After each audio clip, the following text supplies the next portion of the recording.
Polly in Kaysville says, "K, Okay. K, Okay. in Kaysville." In Kaysville. Because That's the only way that song is palatable. well, that's more than you have to admit, Bill. That's more than palatable. Yeah, I enjoy that. I because hate the damn Eagles. because Bill is the dude.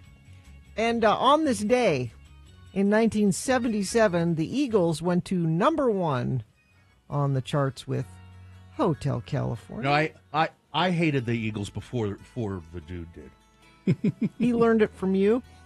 No, we never met. It just I can't be the only two people in the world that hate the Eagles. That song's guitar solo is ranked 8th on Guitar Magazine's Top 100 Guitar Solos. Here's what you don't know about that. So the band there is the Gypsy Kings. Mm-hmm. Here's what you don't know about them. At least I sure didn't. You know where they're from? Mexico? No. Oh. Montpellier, France, and Arles, France. Oh, really? The band members have Catalan heritage.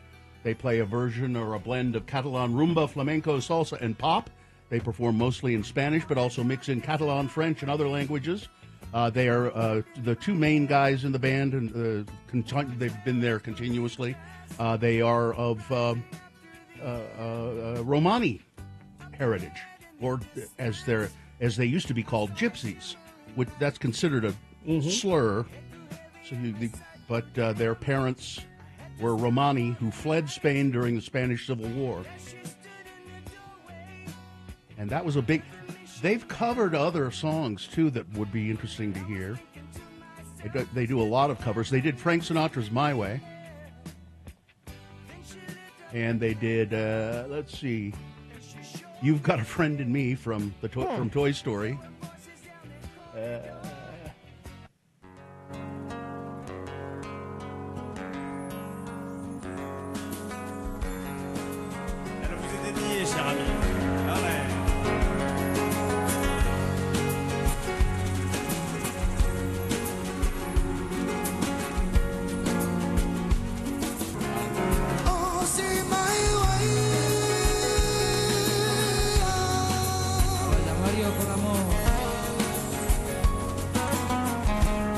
Listen to a lot of this. Mm-hmm. They did a cover of Doobie Brothers' Long Train Running with Bananarama. What? Yes.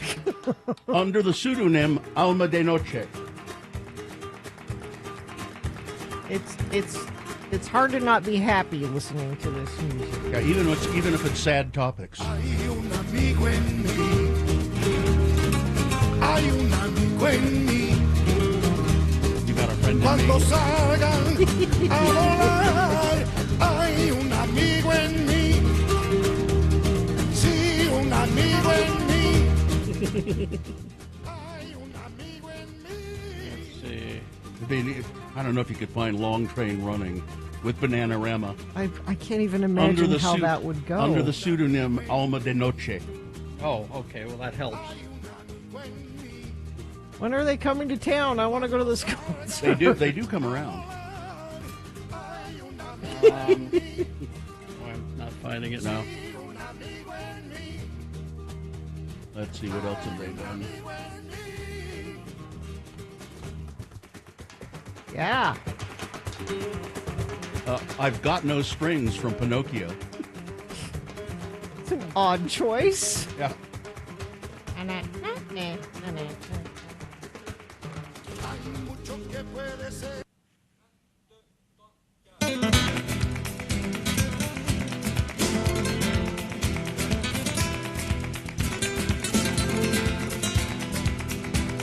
What is this?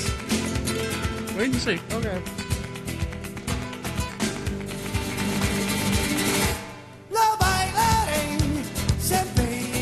Got no strings to tie me down.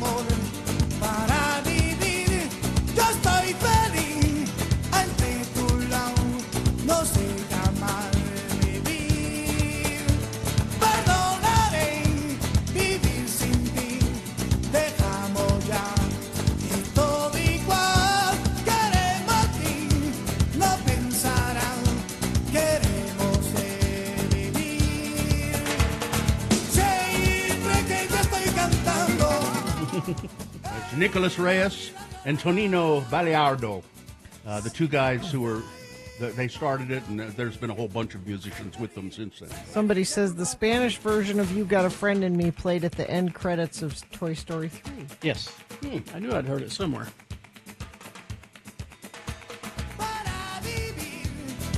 Nice stuff. But this was about the Eagles, actually. Today. Well.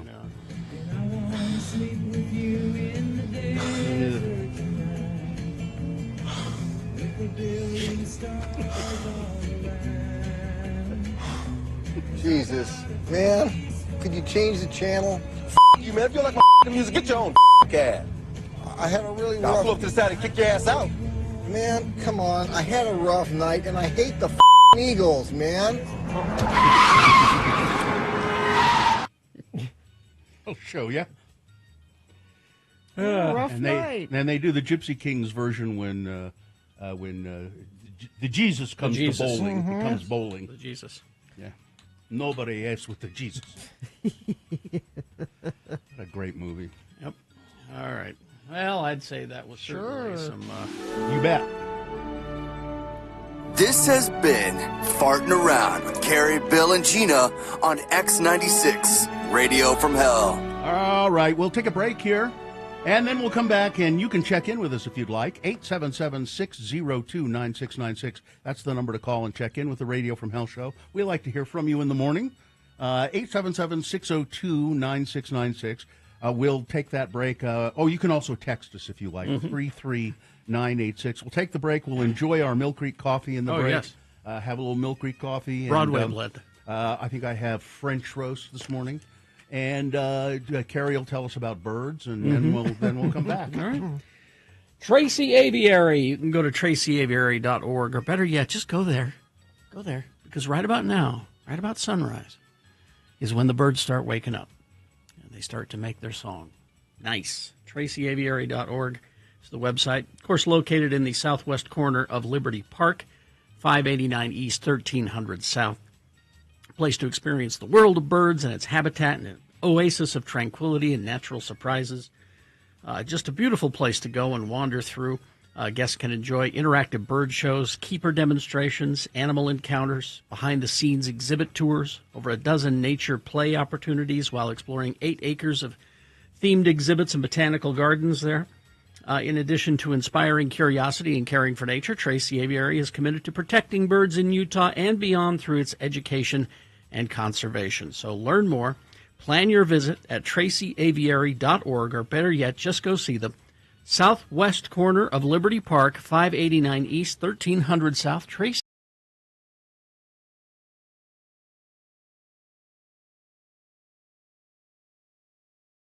Allegedly thought of buying a key to the laundry machine at my apartment complex because it takes quarters, and allegedly it would have let me do laundry for free. There's allegedly a key that you can buy. No, there is. Yeah. There You know, really he is. keeps saying allegedly I know. so he doesn't get in trouble. Well, he Allegedly. didn't do it. Right. That's didn't why do he it. said allegedly. Well, I didn't do it, but if I did, the key didn't fit anyways.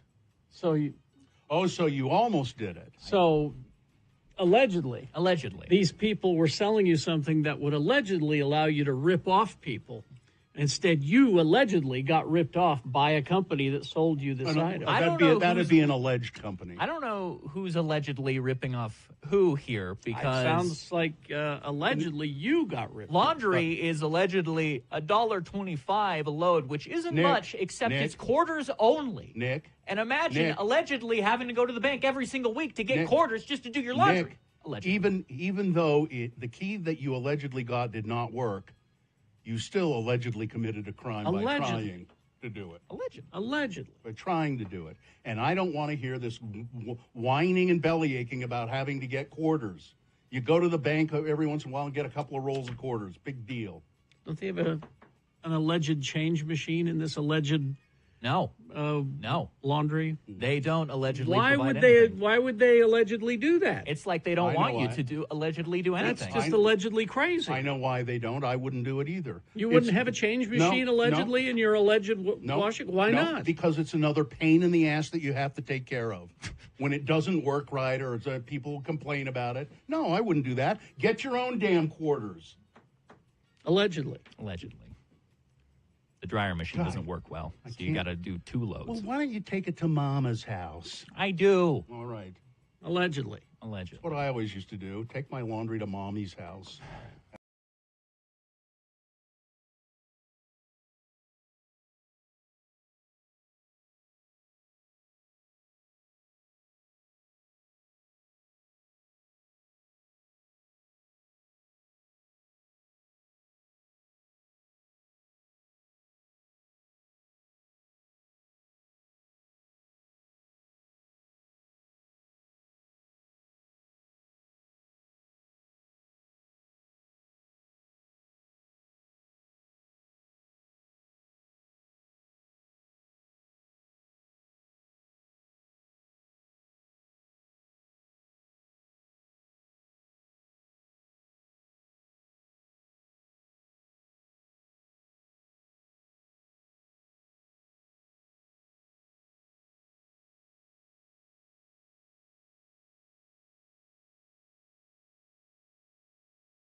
33986. All right, 622. Let's get this over with. All right, let's do it. We will take your check-ins in just a second after we officially begin the program. Of course, it's a big day today. The conclave opens. Are you going to see it, Gina? Oh, yeah, I'm going to go wait outside. I know you're the Catholic in the group. Let's test your conclave knowledge. Oh, okay. The conclave takes place in the Sistine Chapel. Which artist decorated its ceiling? Michelangelo. Very good. That's correct. I have more questions for you about the conclave coming up. Okay. But let's get the show started, shall we? How about we sponsor it with, we're looking for your things that must go. All right. Email us right now, radiofromhell@x96.com. What's bothering you right this minute? Send it to us. The moon is 77.7% of full. It's a waxing gibbous moon. The moon will rise today at 4:01 p.m., today being Wednesday. It's the 7th day of May in the year of our Lord, Jesus Christ, 2025. It is School Nurse Day. Go see the nurse. Go on. Just get out of the class and go see the nurse. It's National Home Brew Day. National Cosmopolitan Day, as in the cocktail. Cosmopolitan. Lovely. And it's the Great American Grump Out. It's the opposite of what it sounds. It's, instead of being grumpy about something, turn that frown into a smile. Get the grump out. Yeah. But I don't hold any truck with that at all. I think you should be grumpy. Wallow in your grump? Yeah. And this is an all-new edition of the grumpiest show on radio today. It's the Radio from Hell show, starring the Lords of Morning Radio, Kerry Jackson right there, putting on his work hat. You can see all of this live, at x96.com/live. I'm Bill Walred. Hi, good morning. Gina is over there. Hi, Gina. Hi, Bill. Gina Barberi, another Lord of Morning Radio. Katie, for short, is behind me. She's the producer of the Radio from Hell show, doing a fine job as always. And I don't know who's in there. Allison. Hi. Allison is helping out today, and the dog is there helping out today. There's Vax. Oh, he's not sleeping. He's alert. Sort of. Can I go to sleep now? No, I'm going to. Looks like he's ripped apart one of his dinosaurs there. Uh-oh. Oh, maybe that's what he's sad about that. Oh. All right, check-ins. All right, let's begin with Mike in Nashville. Hello, Mike in Nashville. How are you? I'm fine. How are you, Lord? Good. What's going on? Good. Well, I just have a quick thing about Hotel California. So the year is 1999, and I'm going to Europe with my senior art history class for an art history trip. And so we land in London, and I'm like, oh, I can't wait. I'm so excited to hear some actual British music. It's my first time out of the country. So we're walking through the airport, and what do I hear on the intercom? Hotel California. That's the first song. Yeah. It starts with a bad taste in your mouth. Like, what? Yeah. I thought I was going to get some more culture of it. I still keep getting this. It's following you. Yeah. Well, Mike, exactly. It'll follow you forever, probably. I'm sorry to say. And Terry, Andor keeps getting better and better. Oh, I got to watch today. 3 more episodes dropped today. Yeah, we watched it all last night. We couldn't hold it. We had to do it. It's the Star Wars monologue machine. Mike, with the conclave going on at Vatican City, how do the cardinals register their vote during the conclave? Do you know? Was it by raising their hand? Paper. Secret ballot. You're absolutely right. Secret ballot on a piece of paper. Good job, Mike. We'll talk to you again. See ya. Thank you. All right. So let's see. 877-602-9696. Texting coming in at 33986. Bus driver Troy checking in. Ron says this song reminds me of the bar scene in Desperado. Good movie. Let's see. Justin from West Wendover. Unpopular opinion. The Big Lebowski was good, but not amazing. Oh, okay. That's the way you feel. Whatever. That's fine. P.S. Shut up, Donnie. You're out of your element. You're out of your element. Jay, the former intern, just checking in, saying hi. Hi, Jay. Let's see. Sketchy Blake of Ogden checking in. Finally feeling better after dealing with bronchitis for the last 2 weeks. Yeah. Let's see. Quality educational farting around today. Thank you for letting me listen. Gina, when a pope dies, a piece of jewelry is removed from him. What is it? His ring. Let's see. You are right. Excellent. Let's see. Mixer driver Shane checking in from Mapleton. Perry City listener checking in. My Spotify will be playing Latin music today. Good. Zane of Dallas checking in. My wife might need a pacemaker. Well, actually, that might be a good thing. That Might stop her from all these trips to the hospital. Exactly. Does the human and human-animal doctor have anything that must go? It's Dr. Josh Davis, our vet friend, is going to be here later today. But we do need your must-goes. Radio from Hell at x96.com. Johnny B checking in. One of my friends is heading back to Port Angeles this morning. Happy travels while he's in radio range. After that, he's on his own.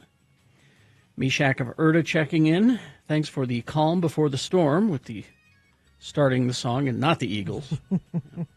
Richard, who is a dick here, barely moving, but I'm here. Dang car accidents. Oh, we got somebody on line one there. All right, let's go to Kelly. Hi, Kelly and Draper. What's up? Hey, hi. I just want to wish you guys a good morning, and I wanted to give a little shout-out to my brother Kurt. Okay. It's his birthday. Happy birthday, Kurt. Thank you, Bill. And I just want to see if you guys or any friends of the program might have a suggestion where we could go to dinner. I told him we can go wherever he wants. How old is he turning? He's turning 57. Mm-hmm. What area of town? Yeah, are you in Salt Lake? Yeah, where are you? Yeah, so anywhere from like Sugar House, Holiday. He lives in Cotton Heights. I'm in Draper. But, if we're kind of around that area, there should be some good options. And I'm sure he's listening. He's an Uber driver, so he gets up real early. I hope he's listening. Anyway. You kind of go out to eat in that area, Carrie. Where do you go? Sort of the Mill Creek, Cottonwood area. I've been kind of coming downtown, actually. The stuff that I've been hitting there is not anything, birthday worthy. It's just like sandwiches and stuff like that. Well, you want something fancy or just something? No, we don't need anything fancy. Nothing fancy. But I mean, if you have a fancy idea, I'm more fancy. Go to Sugar House and go to that new food hall. They've got 3 or 4 different restaurants in there, and Canella's is there now. Okay. That's actually a good, because you guys can get different things. You can. There's a bunch of different restaurants. What's it called? It's Sugar Station, or is it just it's right there in Sugar House? If you just look up Sugar House Food Hall, you'll find it. I'm sure. Yeah. Okay. All I'll right. do that. There you go. Thank you. Thanks, Yeah, it's Sugar House Station is what it's Sugar House Station. There you go. Oh, perfect. Thanks, Gina. All right. Nicole is here. Hi, Nicole. Good morning. How are you feeling?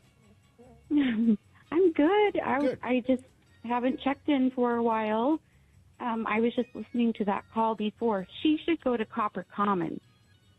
Well, Copper Common is excellent. Yeah, it's downtown. Not Copper Cup. No, Copper Onion. Copper Onion. Yeah, both downtown. They're right next to each other, and they're both downtown. And I was just at Copper Onion the other day. Oh, it's my favorite restaurant to go to celebrate anything or just go out with the girls. But I would go to Copper Onion because that's the perfect place. Yeah, there you go. Very good. And they're opening up a new one too. Yeah, they've got Ryan Lauder. Lauder, the chef there. It's already opened. He's opened a new restaurant. It's called Cosmica, and it's kind of a diner-style Italian restaurant. I'd like to try that. Oh, where is that? It's Third West, in the Granary District, 9th South, 3rd West, or something like that. There you go, Nicole. All right. Oh, thank you. I'm going to have to try that out. Hey, have a great day. All right, see you. Bye. And we are out of time. Sorry, Cheryl. Sorry about that. Traffic. Crash Main Street, 9th North in Davis County. Crash southbound SR 36 in Tooele. Let's see. Crash southbound I-15 Parish Lane in Davis County. And whatever you're seeing on the roads, Infiniteam, let me know via text if it's safe for you to text 33986. All right, so we'll take a break, play a song. After the song, it's Big Boy News and our Dead Celebrity Game. Frank Christ presents They're Fine, They're Just Fine on the way. Stockton 12 Honda. Yes, Stockton 12 Honda, your number one Honda dealer, has just been voted Salt Lake City's best import new car dealer of 2025.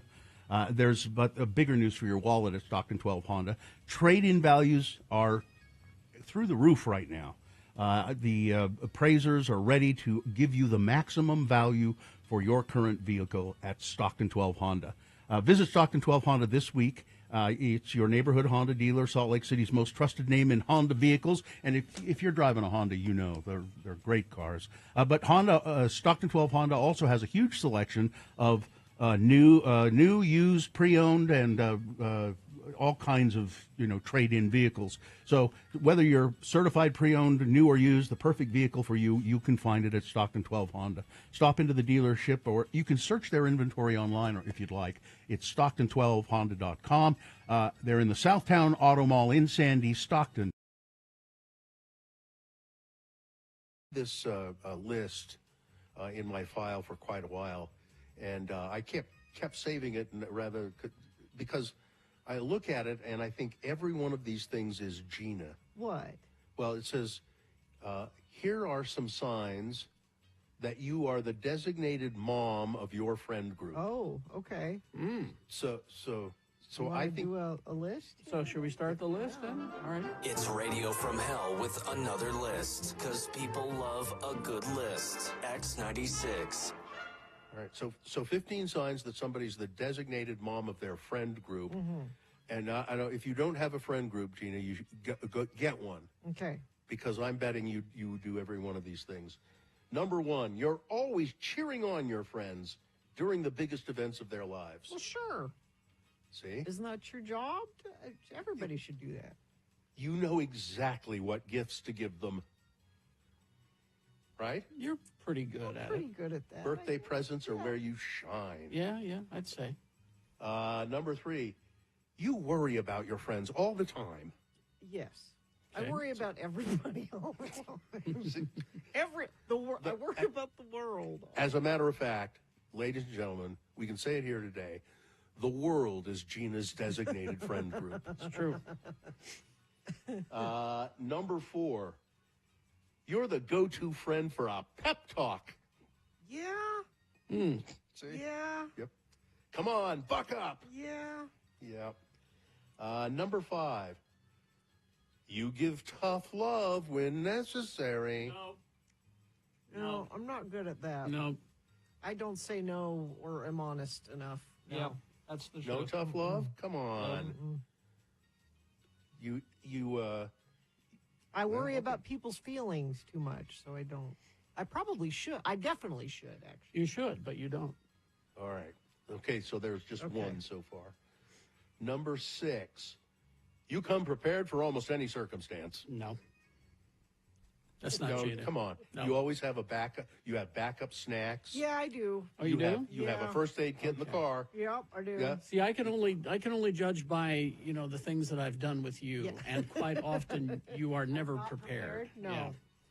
No, I know. Yeah, no, I know. I have a first aid kit, blanket in my car, water. Gina has in my one of those car. hammers that she can break open the window of her car Just in if she case. drives into a reservoir. Right? Yeah, Yep. and cut the Yep. seatbelt. Cut the seatbelt. Actually, I think my wife has one of those too. Number 7. You know when to tell them to start drinking. What? Bottoms up, everybody. It's time to start drinking. No, that's not me. Really? No. Oh, come on. You just want it's to gauge to ensure that nobody feels pressured to drink too quickly or too much. Oh, well. Yeah, mine would be to start so we can get it over with, so we can go home. Number 8, you know when to tell them to stop drinking. Yes. Okay. Slow down there, buddy. Yeah. Number 9, you're the designated problem Yes. solver. Yes. Oh my God, yes.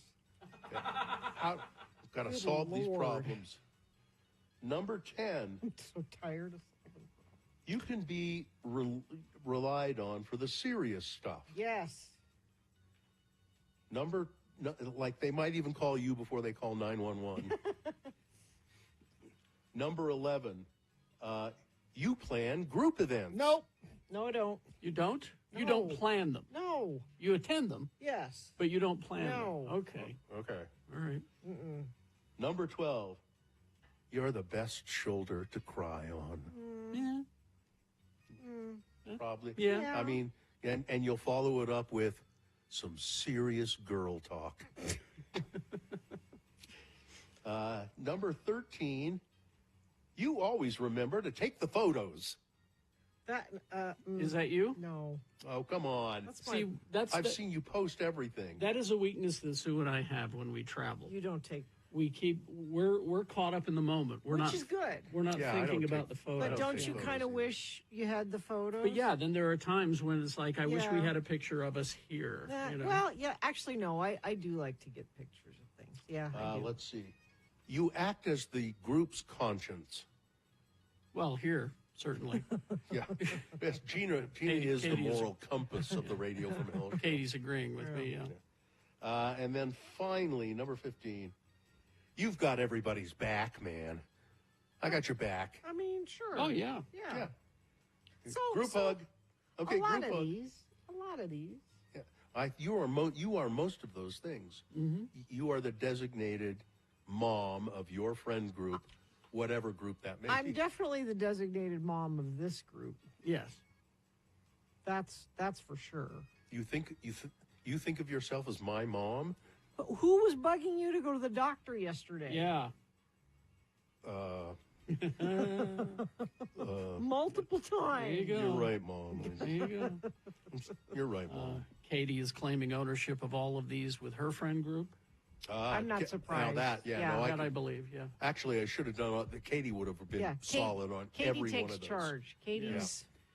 And here's a texter suggesting a new bit for the show. We call in and tell Gina our problems, and she solves them. Oh. I would be happy to listen to your problems. I don't know if I can solve them. Just ask Gina. I would be happy to... Well, we talked about doing Judge Gina. Yeah. For a while. You present your... You present your idea, your problem to Gina, and she judges you. Or something. I can't remember. I think we should do that. If I could be the counter to... What would be the counter to it? Like, well, that's what Judge Gina says, but... I don't know what the but is. I don't know. On appeal? You could have... Yeah, I don't know. Would you be Rusty? I think the butt is me. Would you be Rusty the bailiff? No, I'd just be the butt. Now it's time for Bill to be the butt. It comes naturally. So, these are muscles that he is familiar with. He has flexed these muscles before. So.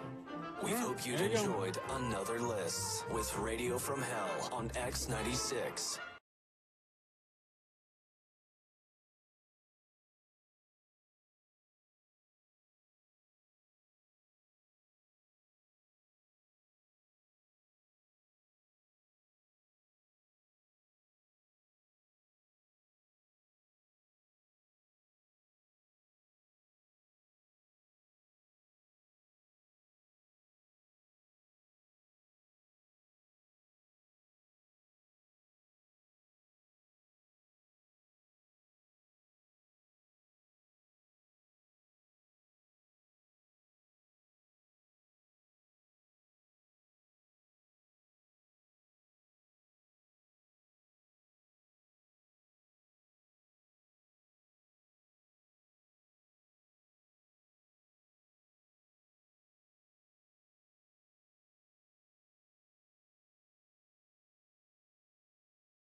Oh, you hear that song now and then, but it's an On This Day.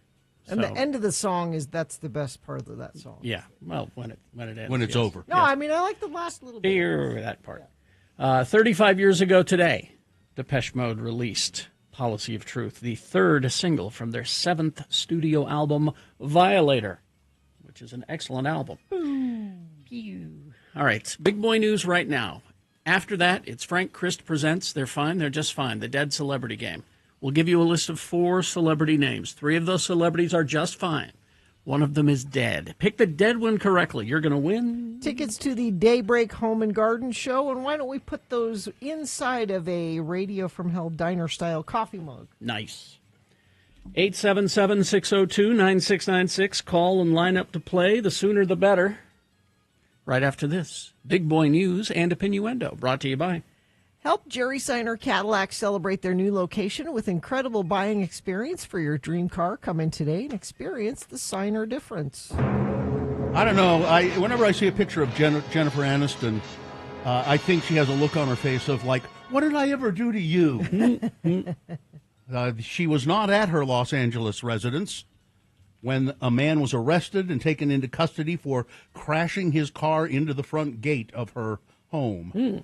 The man was arrested in front of Jennifer Aniston's home in Los Angeles, authorities said on Tuesday. Police told a local TV station that the Friends star was home at the time of the crash. The incident occurred about 12:20 p.m. on Monday, the wealthy Bel Air neighborhood. Of course, see, doesn't she have that look on her face? What did I ever do to you? I mean, a little. X96.com/live. That's the look she always has. The incident occurred about 12 p.m. on Monday in Bel Air. Online property records show a home in that block owned by a trust run by Jennifer Aniston's business manager. Private security guards apprehended the driver and held him until police arrived. The suspect, white middle-aged man who has been identified as Jimmy Wayne Carwile. Jimmy Wayne, you he used his vehicle to ram into the residence. I don't know what he's got against Jennifer Aniston, but what did she ever do to you, Jimmy Wayne Carwile? Come on. I know what'll impress her. Driving my car through her living room. I'll be your boyfriend then, I'm sure. I was awakened this morning, or I woke up this morning to find that I'd been texted by John Smith. Oh. And it says, I'm terrified by the memory of a conversation you and I had once. You said, quote, when World War III starts, it will be between India and Pakistan. Jeez. Did you say that? I don't recall, but apparently I did. Oh, man. Apparently I did. And it's been haunting John ever since. The office of the Prime Minister of Pakistan, Shehbaz Sharif, has said that the country's armed forces have been authorized to undertake what he called corresponding actions after India's airstrikes on Pakistan. India attacked Pakistan and Pakistani Kashmir on Wednesday night in the worst fighting between the two nuclear-powered nations for decades. Pakistan claims to have downed 5 Indian planes during the attack. Indian Defense Ministry officials have not confirmed that figure. India claimed to have hit 9 targets it described as terrorist infrastructure. 2 Indian military spokespeople told a briefing in New Delhi that Islamist militant groups were the targets. Indian Foreign Ministry Secretary Vikram Misri, the top official in its External Affairs Ministry, said intelligence and monitoring of Pakistan-based terror modules showed that further attacks against India were impending. Therefore, it was necessary to take preemptive and precautionary strikes. This is not good. No. This is nothing good can come of this. Well, and I was probably discussing something along the lines of that with John Smith, and it had been something that I'd been reading or I had heard recently when I said that. It's just, I mean, it's them both having big bombs. It makes it scarier. No. Aaron Mendenhall, the mayor of Salt Lake, has unveiled a series of new flags that appear to circumvent a new law that goes into effect banning non-sanctioned flags. These are lovely-looking flags, too, by the way. As a matter of fact, I think we should ask the mayor's office to send us over some, and we'll display them. During Tuesday's Salt Lake City Council meeting, the mayor unveiled a series of flags that she said would technically comply with the law because they are official city flags, something allowed within the new law. They are variations of the LGBTQ plus pride flag, the Juneteenth flag, and the transgender pride flag, and the official Salt Lake City flag. In her remarks to the council, that's not a really good picture of them, is it? I mean, yeah, you can see it. So I guess. I saw one where they're sort of spread out that looks... In her remarks to the council proposing an ordinance to adopt the flags, Mayor Mendenhall talked about the new law that passed the legislature earlier this year and acknowledged they sometimes disagree better, referring to Governor Spencer Cox's initiative about disagreeing on issues with civility. My sincere intent is not to provoke or cause division, she told the council. My intent is to represent our city's values with honor. The law that passed earlier this year, I'll remind you, banned non-official flags in classrooms and on government properties. It would ban the LGBTQ plus pride flag, the Juneteenth flag, and others. In protest, Salt Lake City has flown the LGBTQ plus pride flag, but now the mayor appears to have found a way that it is legally allowable by attaching the city's logo of a sago lily to the flag. Salt Lake City Council members adopted the proposed ordinance in a vote later in the evening. A majority of the council members identify as members of the LGBTQ plus community, suggesting support for the ordinance. And they're very nice flags. The reason they can get away with it too is they have flown these flags as the official flag for various. So there's precedent for it. Here's what states. I was going to say the conservatives are losing their minds. Here's what State Senator Dan McKay said about Salt Lake City's new flags. Excited that Salt Lake City Mayor and Council will also. Sorry, this story, it's cut off, so I can't read his complete quote. Let me try it that way. He said, excited that Salt Lake City Mayor and Council will also be flying the new Salt Lake City flag so that all historic constituents will be seen. And then he's posted a flag that has the logo of the Church of Jesus Christ of Latter-day Saints on it with a sago lily in the corner. That's a religious flag. That's different. Yeah. It's actually sort of funny, though, Dan. I think maybe they don't. should do Dan that. thinks he's funny. Yeah, don't Dan tell thinks him he's he's funny. funny. Well, He's not. it's kind of funny. But that's the separation of church and state thing, Dan. You can't have that. And don't try to call the pride flag a religious flag. I heard that this morning, too. What religion is that? Somebody was saying it's a religious It's flag. the gay religion, Gina. Oh. It's the homosexual religion. not. Come on. The Centers for Disease Control and Prevention is investigating a multi-state salmonella outbreak linked to backyard chickens. The agency said there are 7 cases across 6 states, including Florida, Missouri, South Dakota, Utah, Wisconsin, and Illinois. The onset of illnesses appeared to be between February 9 and March 24th. Of the 7 cases, there were 5 who told the CDC they had contact with backyard chickens before they got sick, 2 of whom had bought or obtained. They keep calling it poultry. They're chickens from agricultural retail stores. Health officials say backyard poultry, like chickens and ducks, can carry salmonella germs, even if they look healthy and clean. So always wash your hands. Yes. After you've handled one of the birds or their eggs. Chickens are filthy. Don't eat or drink around the animals, and don't They're not pets. And don't let them sit in your house. New York City restaurateur Keith McNally says President Trump once frequently dined at his famed Balthazar restaurant. Okay. And in his newly published memoir, he says, quote, the memoir is called I Regret Almost Everything.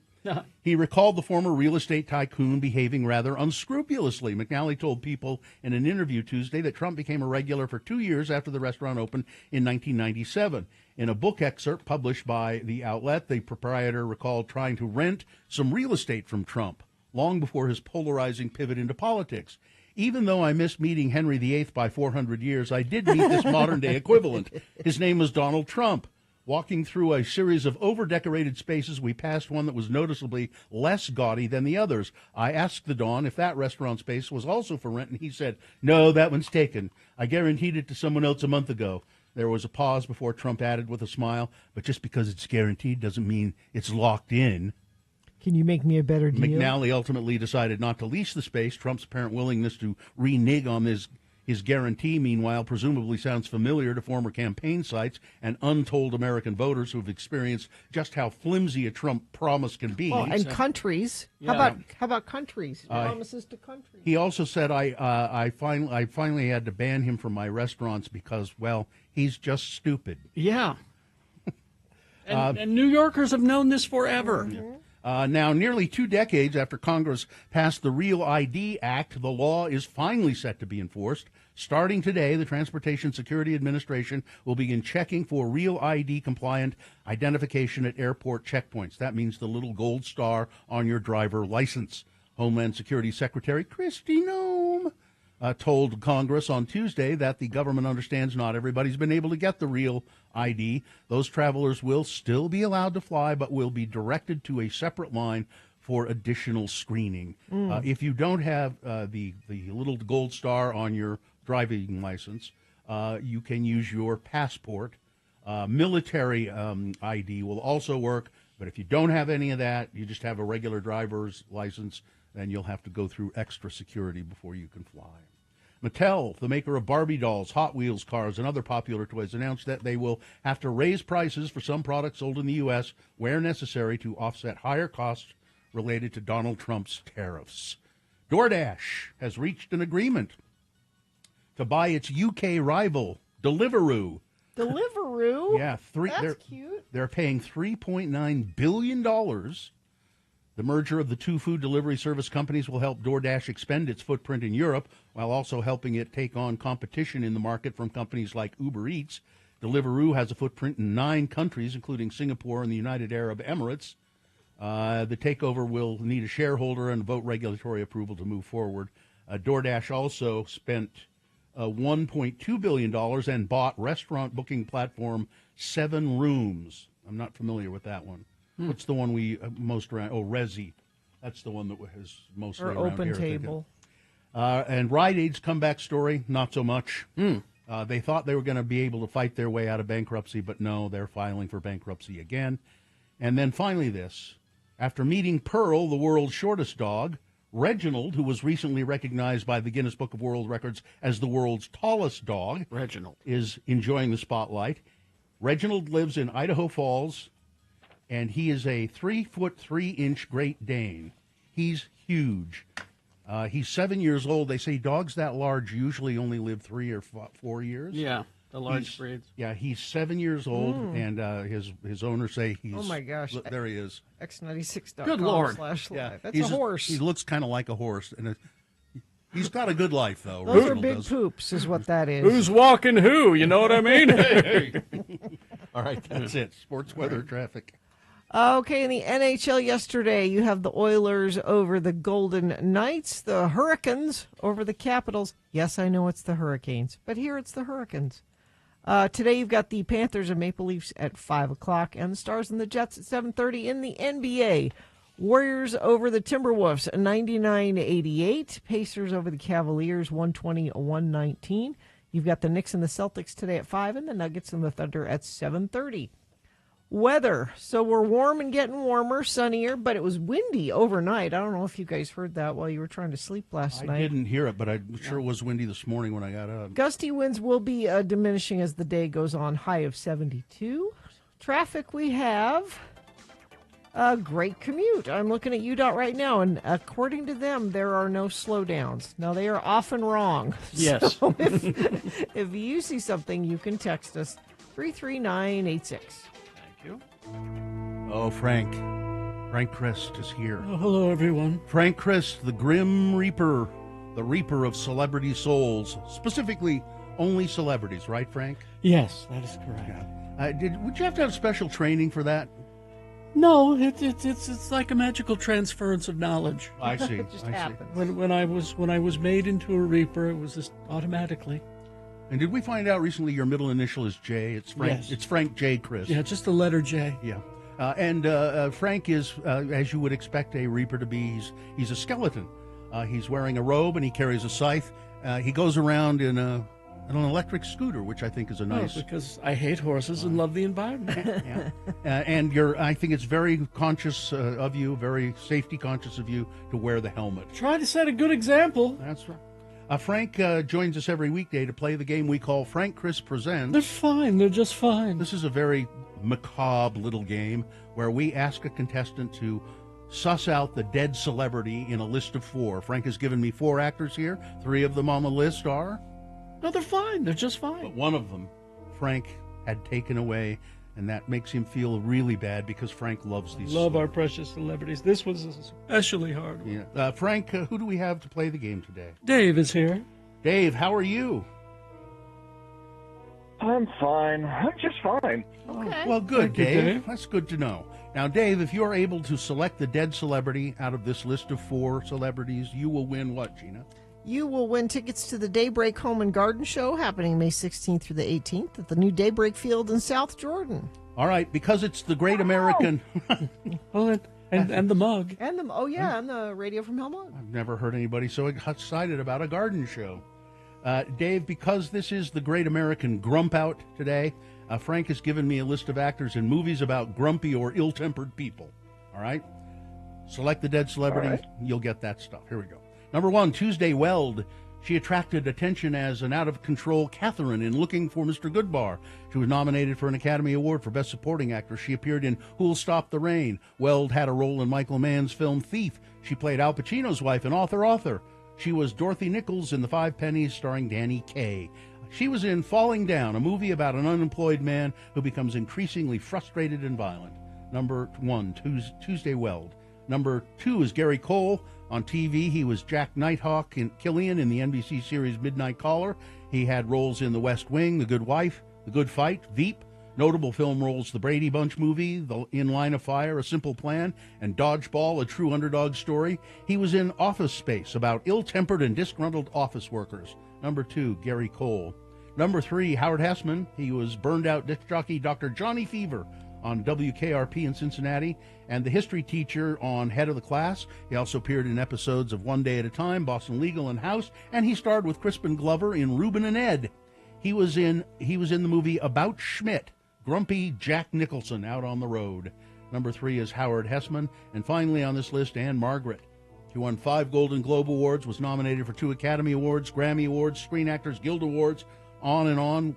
She won for a guest role in Law & Order Special Victims Unit. She was a singer, dancer, actor, and a huge star. Early in her career, she was romantically linked to Elvis Presley.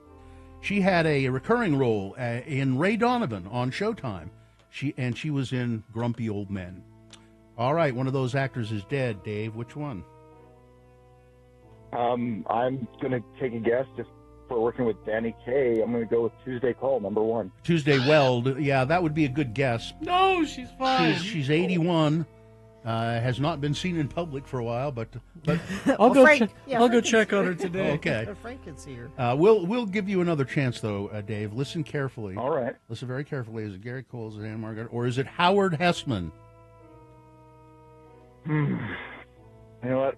Let's go with Howard Hessman for a second guess. All right, good guess. He was 81 when he died in 2022. Congratulations, Dave. Get those tickets for you and the Radio from Hell diner-style coffee mug. Congratulations. Anyways, he's excited, squealing like a little girl.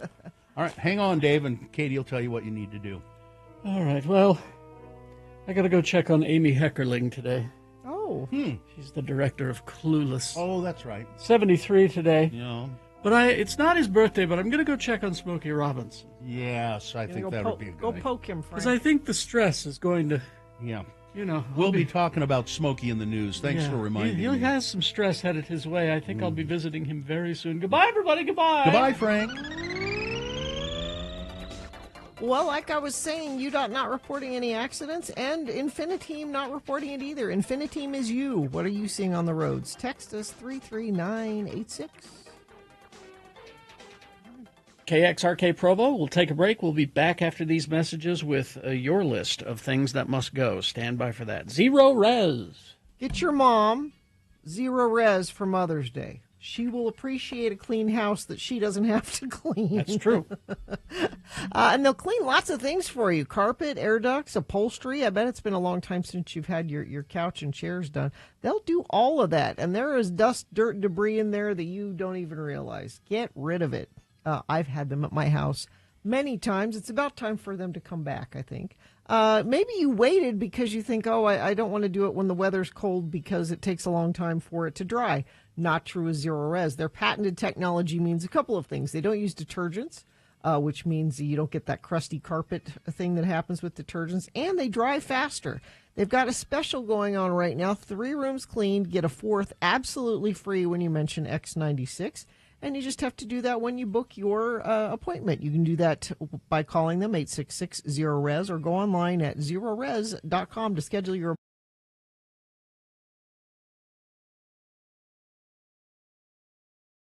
Oh, dear friends. I haven't taken a member of REM yet. No. Well, Huh? did we lose one? I think we lost one Did a we? while ago. I've taken so many, I don't recall, but I don't think I've taken anyone from REM yet, have I? Let me check. Well, Oh, well, look that up. Frank Christ has joined us. He is a celebrity reaper. He takes the souls of our precious, precious celebrities, a job he detests. Oh, I hate this job. I know, because why do you love these precious celebrities so much? Everything they say and do is right. That makes them precious. I want to be close to them. I I want to be their friends, but I can't. No, you can't. You can only be close to them in death. We've had sickness in REM, but no deaths. I thought so. Sickness, close. Yeah. They've been close. Well, Frank, I'm glad you're here once again to play the game. People look forward to this, I would think. I know, right? It's odd that they look forward to hearing from a Grim Reaper, but you're semi-grim. I'm really more remorseful. You're a morosely grim. Morose, that's it. A morosely Grim Reaper. Yes, there we very go. sad. The morose Reaper, we'll call it you. Okay. Frank Christ, we play a game every weekday called Frank Christ Presents. They're fine. They're just fine. And what he means by that, on this list of 4 celebrities, 3 of them are fine. They're just fine. I've never met them. Never taken them. But one Frank has whisked away to the great waiting room or wherever it is that. It's sort of a terminal. Like a bus station. It's like a bus, exactly, like a train station. Yeah. And where they go from there, I know not. Do they have cigarettes and stuff for them there? Can There's they a smoke? smoking section. Oh, yes, good. Okay. Yeah, you can smoke in the afterlife. Why not? Yes. Bill, you have that to look forward to. Thanks, Gina. Well, no, you like to smoke. You Thanks. can do it in the afterlife. We've got all of the cigarette brands in the afterlife. All of the ones that have been discontinued for years. That's wonderful. Yeah. That is wonderful. It's a giant cigarette machine with like 200 levers. Yeah. You know? And it's free. Yeah, that's great. We'll play the game now. We have a contestant, I assume. Travis, good morning. How are you? Good morning, ladies and ladies. I'm fine. I'm just fine. Thank you, Travis. Yes, you are, Travis. Let's play the game now. What could Travis win, Gina? Travis could win tickets to see Weezer with Spoon and White Reaper live at the Great Saltaire Amphitheater on August 27th. You know, there are a lot of people who were excited about Spoon. Yes. The legendary Spoon. Okay, Travis, you ready to go? I'm ready. All right. This list that Frank has provided me, all 4 of these people are men, and they are singers. And 3 of them on the list as... They're fine. They're just fine. But 1 Frank has taken, and you got to determine who it is. Here we go. Number 1, Jeff Buckley. After a decade as a session guitarist in Los Angeles, Buckley put together a following in the early, well, I can't tell you when that was exactly, by performing cover songs at venues in East Village, Manhattan, gradually focusing more and more on his own material. He didn't have very many really chart-successful songs until he did a cover of Leonard Cohen's Hallelujah. And that became one of the songs that one of the versions that most people know. Number 1, Jeff Buckley, because everybody's recorded Hallelujah. Number 2, Steve Forbert.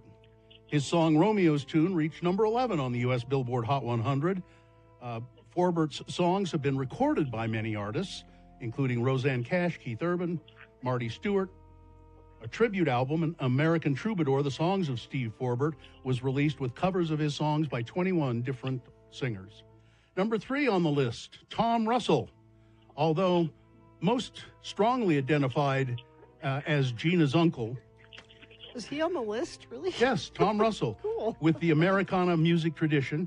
His music also incorporates elements of folk, rock, and the cowboy music of the American West. Many of his songs have been recorded by other artists, including Johnny Cash, the Texas Tornadoes, K.D. Lang, Guy Clark, Joe Ely, the Sir Douglas Quintet, On and on and on and on and on. Number 3 on the list, Tom Russell. Number 4 on the list, Neil Sedaka. He sold millions of records worldwide and wrote or co-wrote over 500 songs for himself and other artists. After a short-lived tenure as a founding member of the group The Tokens, Sedaka achieved a string of hit singles, including Oh, Carol, Calendar Girl, Happy Birthday, Sweet 16, and Breaking Up Is Hard to Do, etc., etc. Number 4 on the list, Neil Sedaka. Which one of those male singers is no longer alive, Travis? That would be Jeff Buckley. You're absolutely correct. Jeff Buckley. He came to a very untimely end in 1997 at the age of 30. He drowned during a spontaneous evening swim while fully clothed in the Mississippi River. Yeah, you shouldn't do that. He was caught in the wake of a passing boat. Congratulations, you've won tickets to see Weezer. Steve Forbert, by the way, 68. Gina's uncle, Tom Russell, is 75.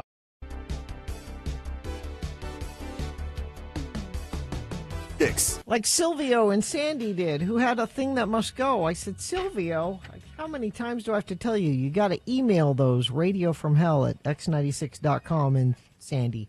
And everywhere. Right. Well, things that must go, brought to you by Stubbs Dental, award-winning services, life-changing results. Visit stubbsdental.com to book your appointment now. Things that must go on the radio.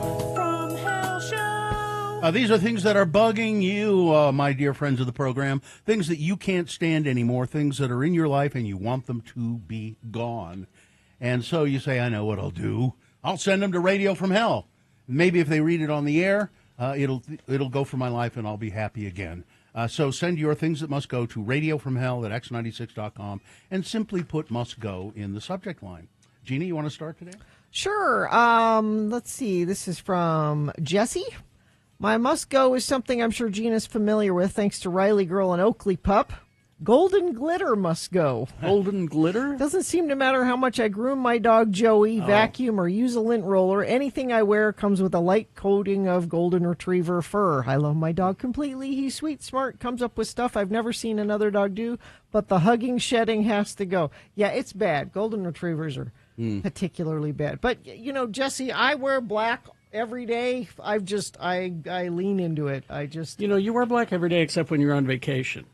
And you dress very nicely on vacation. Thank and I you. wish you'd, maybe step up your game. Step up Carrie's your game telling here. you to step up your game. But look, because you're on camera, Well, no, you're fine. You're just fine. I'm just fine? I would like it if you graced us with your really? wonderful outfits that you have. Gene, frankly, I don't care. That's interesting. Because I don't look at you usually. You can't see me usually.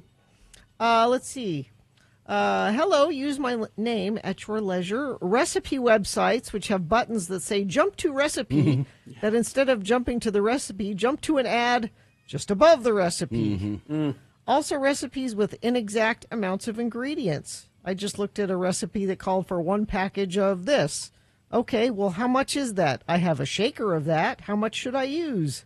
Tell me exactly how much. Give me a measurement. And finally this, please don't use my name. What must go is having to live in my ex's house because of financial issues. That will be all. Oh. So I'll go next. I got a couple of my own. Look, folks, pedestrians. Yes. You have these crosswalks downtown, and they've made them safe. They've tried to make them safe by putting caution lights on them. And all you have to do is press a button to activate those lights before using the crosswalk. Use them. Push the damn button. And I just hate, particularly on 2nd South, just above State Street, there are people walking through that thing all the time.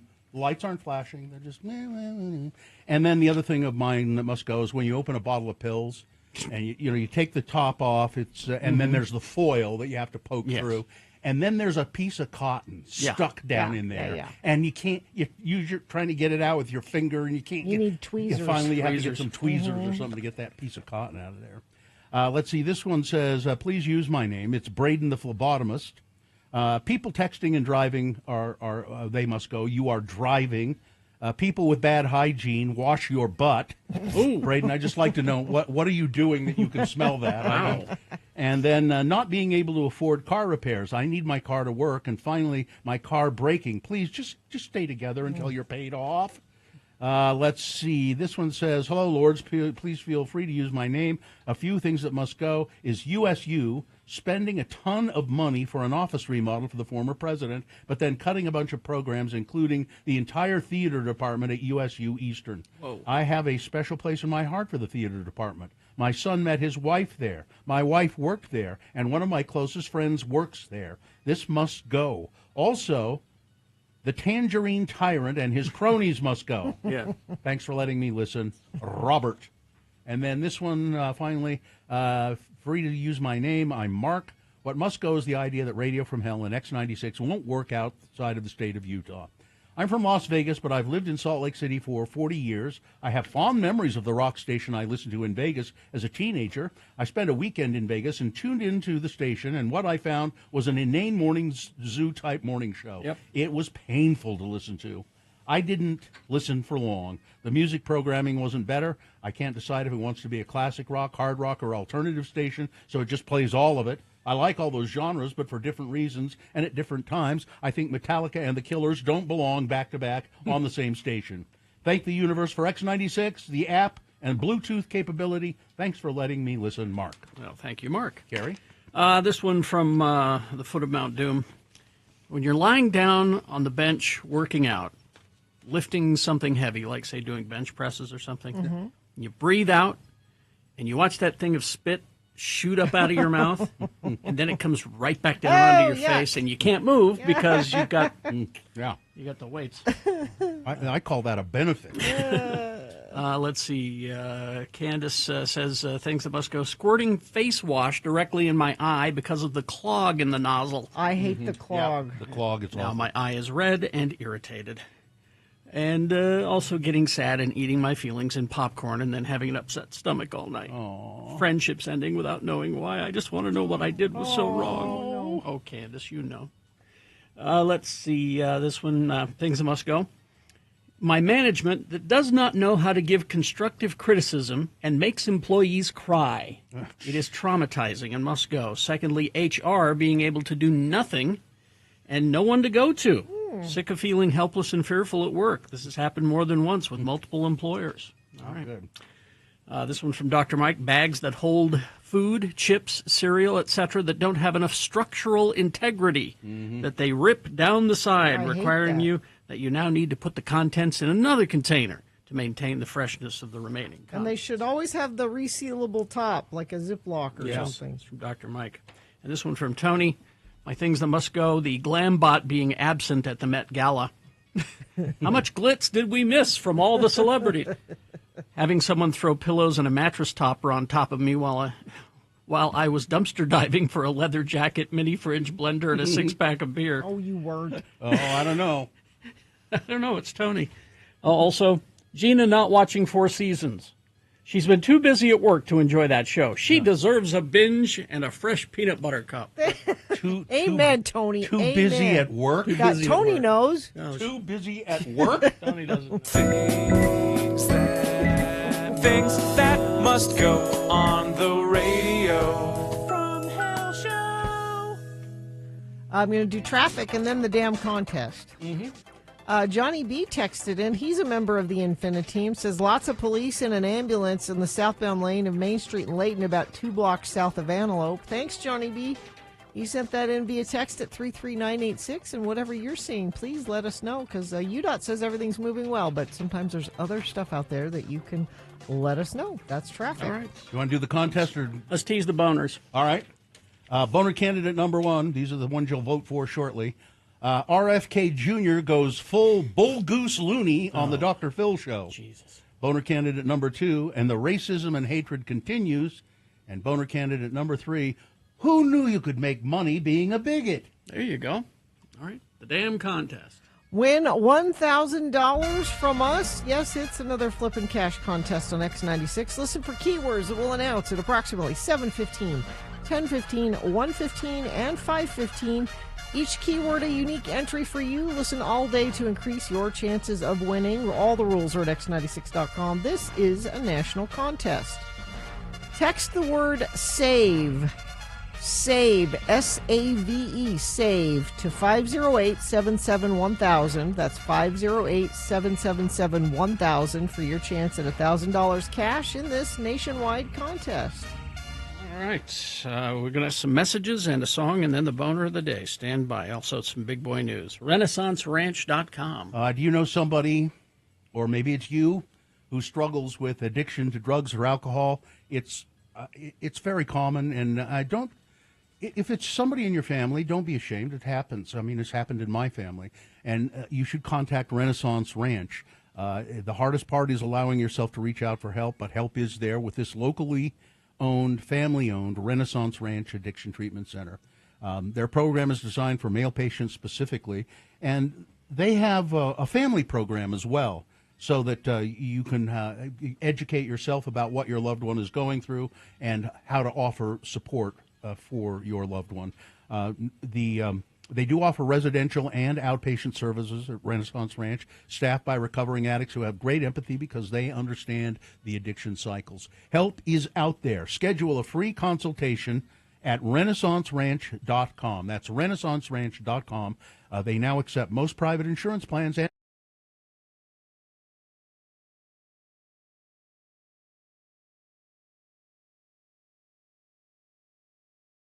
I think so.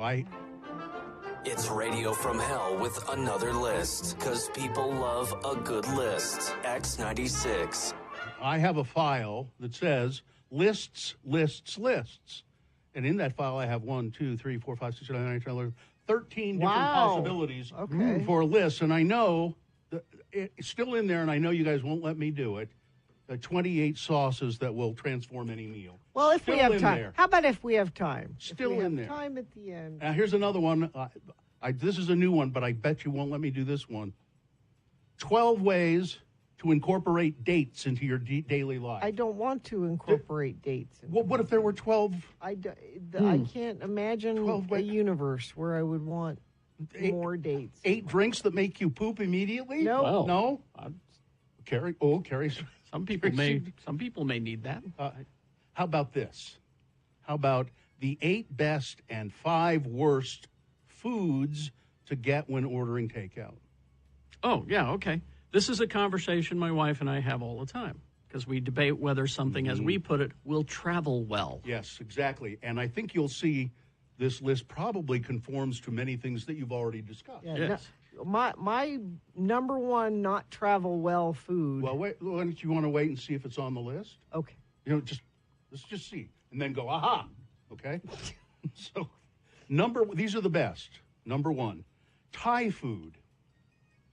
We order Thai takeout fairly often. Yeah, there's and as a matter of fact, I drive out to the west side of town to get our Thai food. Go pick it up. Yeah, and it travels just fine. Yeah, it does. It just depends on what you order. Yeah, but most of it travels quite well. Shrimp rolls and, all of pad Thai and all of that stuff. Number 2, this is an obvious one. Pizza. Pizza travels well. Travels well, easy delivery. You get it from Grubhub and it'll be fine. I thought these were foods to avoid. No, these are the best ones too. The best ones. Yeah, these are the best. They're 8 best and 5 worst. Oh, on okay. The list, okay. All right. Number 3 best, burritos. Burritos. Yeah. No, burritos. Burritos I wouldn't. You wouldn't get a do. burrito? No, I would not. I don't think burritos travel well. Great option for burgers. No, I disagree. I won't do burgers. I kind of disagree too. I do it occasionally, but once in a great while we'll do Lucky 13. There needs to be a third list, because there's so takeout to me says you get it at the restaurant, you drive it home and eat it at home. Mm-hmm. There's also the eat it in your car list. Now, you need a burger in your car. Mm-hmm. I did that yesterday and I hated it. Number 5, chicken sandwiches and nuggets. We get chicken sandwiches from Pretty Bird, and we go pick. They travel. My wife usually picks them up, or they're great.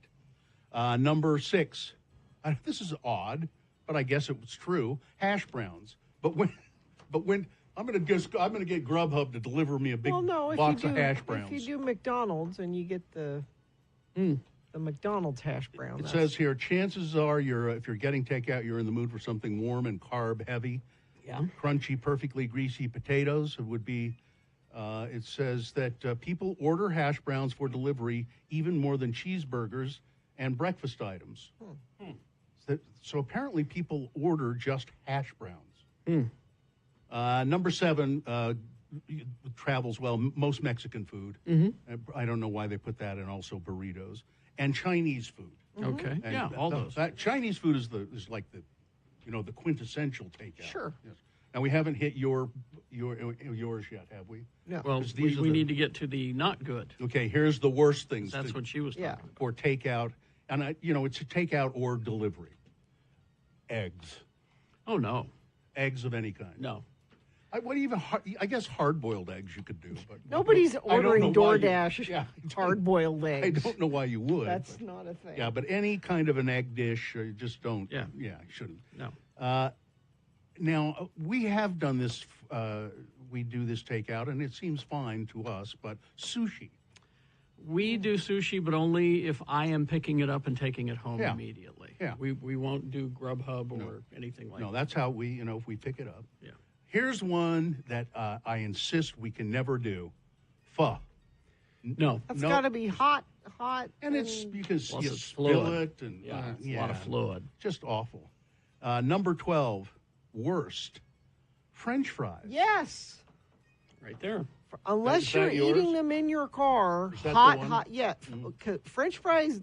10 minutes after they come out of the oil, they're no good. You've got to have them immediately. Now, so we have ordered, and I won't name the place because they don't advertise. Well, it doesn't matter. Tony Burger. We order. Sometimes we have that takeout. We go pick it up. The burgers are fine, Yep. but when you get the French fries Nope. home, So what you do is put them in the air fryer. Oh, of course. And it crisps them right up. So that works. Let's see. Number 13, worst: anything having to do with ice cream or milkshake. Well, yeah. God, no. Yeah. Not good. Although we did have Grubhub deliver milkshakes once. You did? Yes. And it went as you would expect. Not good.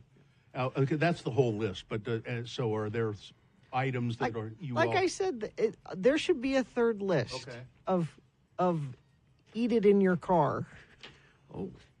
Because burgers and fries are fine in your car. I disagree. Now back to pho. Apparently, there's a couple, some friends of ours who get takeout from a place, and they separate the broth from the noodles, and the broth is sealed up nice and tight. Oh, and then you, so if you can assemble it when you get home. if you can find a place that will do that, then you could do pho.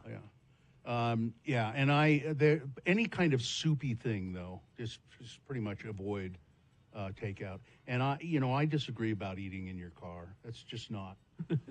Sometimes it's the only way that eating is going to happen is if it's in your car. Well, I have a story coming up about eating in my car. Oh, okay. Which is it's Because not so good. often it's we have 20 minutes between now and soccer and school and getting here to there, and if you're going to eat, it's happening in the car, and that's.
Because sad story. Australian punk rock pioneer James Baker was the drummer for Hoodoo Gurus. Died yesterday of cancer at the age of 71. Oh, one of the really good shows I saw at DV8 was Hoodoo Hoodoo Gurus. Gurus. I just saw them at the State Room like 6 months ago. Oh, is that right? Yeah.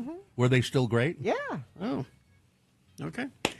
727, let's get to it. Boner of the day, 3 news stories. These are examples of bad, stupid, funny human behavior, and you will decide with your vote of these 3 candidates which one is the worst, which one deserves to be Boner of the day for today, May 7, 2025. We'll give you 2 candidates now, a third after the news. Once you've heard all 3, you'll vote. One of you lucky random Boner voters will receive. I can't buy it. Gotta win it. Radio from Hell Boner t-shirt. Here's Boner candidate number 1. RFK Jr. goes full Bull Goose Looney on the Dr. Phil show. I use that phrase, full Bull Goose Looney. That was from all right. One Flew Over the Cuckoo's Nest. Oh, okay. That's Randall was the head Bull Goose Looney. The existence of chemtrails. Oh, really? I haven't heard this. Yep. Oh, yeah, he's one of these. Robert F. Kennedy Jr. has gone full conspiracy buff or Bull Goose Looney.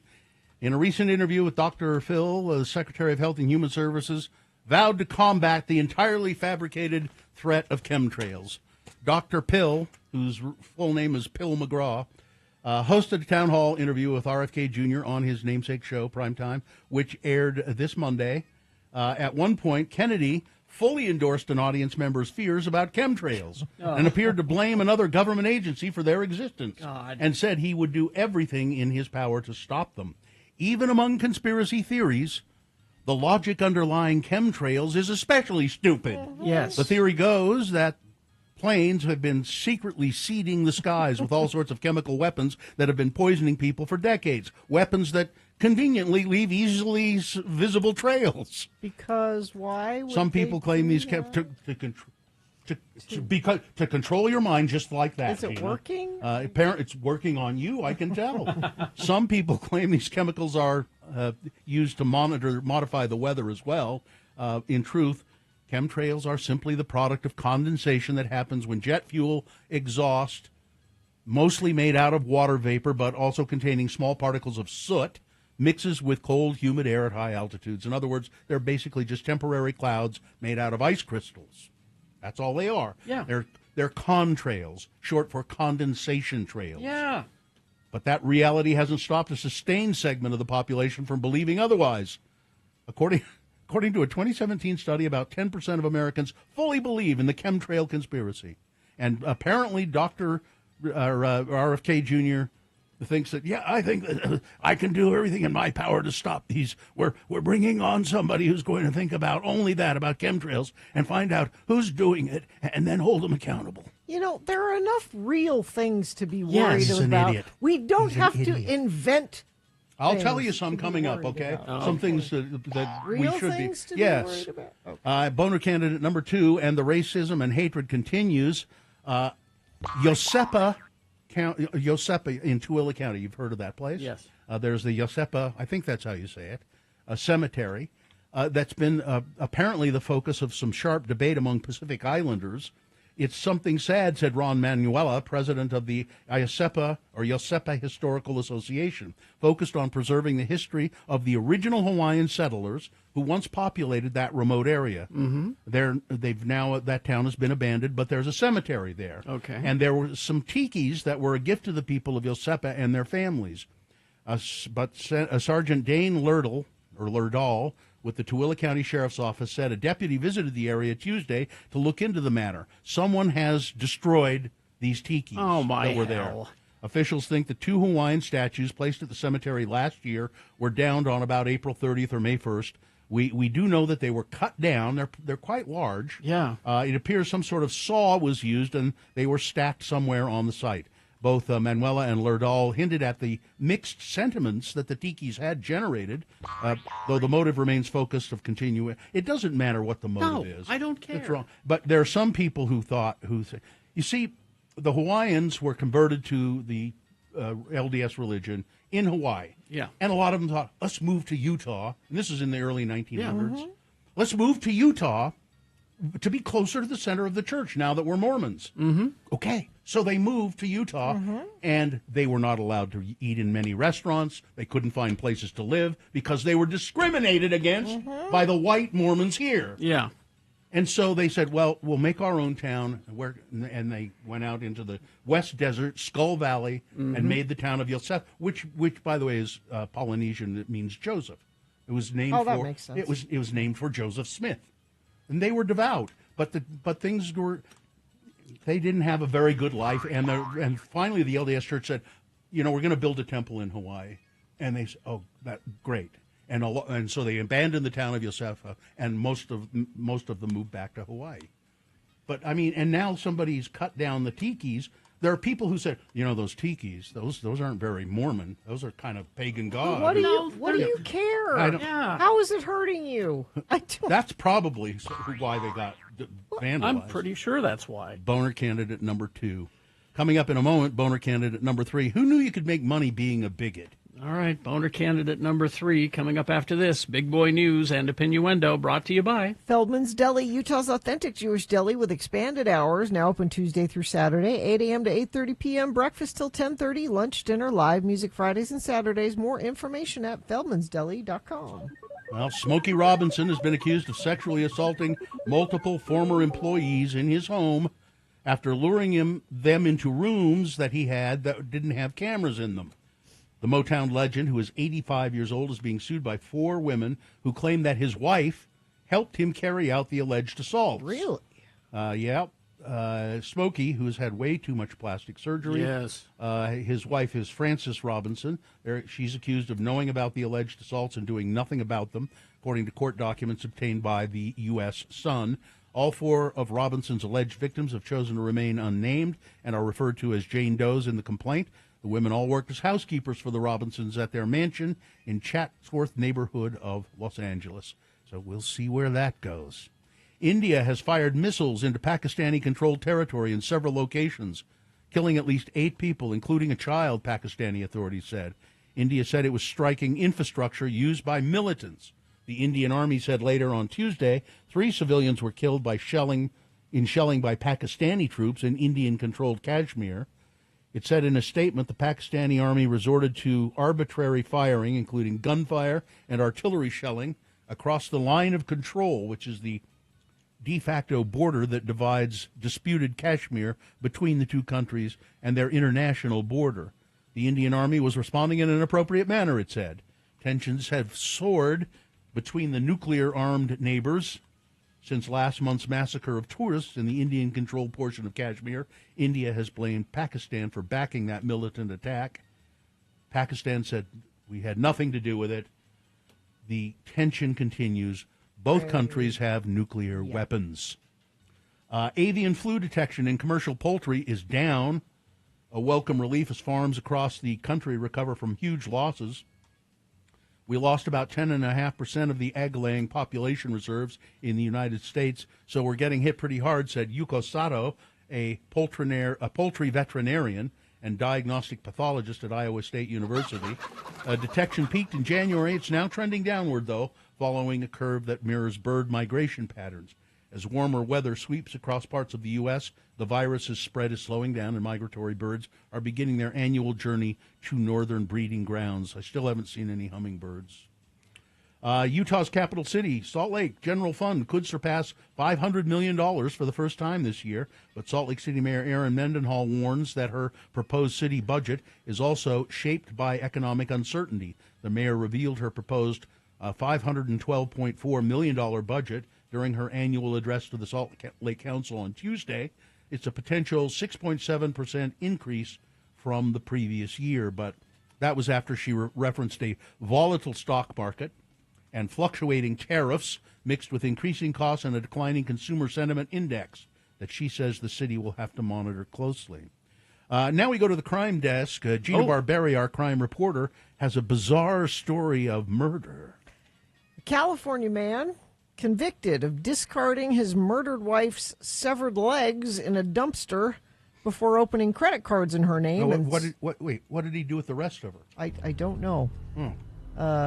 Just the legs. That's before weird. opening credit cards in her name and spending lavishly on a boat and a Hummer SUV for his new girlfriend who he met at a strip club. Of course. Yay. On Friday, May 2nd, Jack Potter, 72, was sentenced to 15 years to life in state prison for the 2003 murder of his wife, Lori Diane Potter of San Diego. The gruesome crime came to the attention of law enforcement in 2003 when a maintenance worker found a pair of severed human legs in a dumpster. Now, at the time, they could not place who they belonged to. So they tucked them away.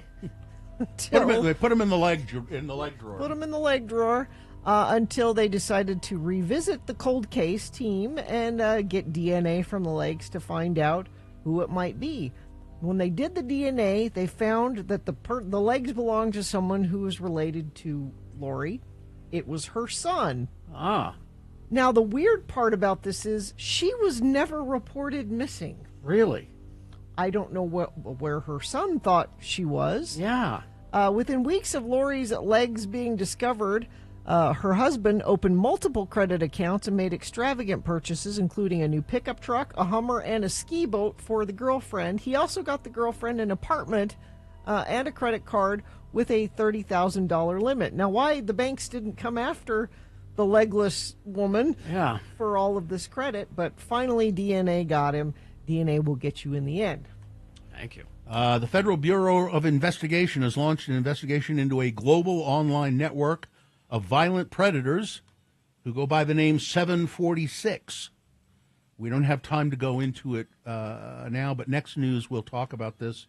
It's a network called 746, a group that targets children through popular platforms like Discord and Roblox.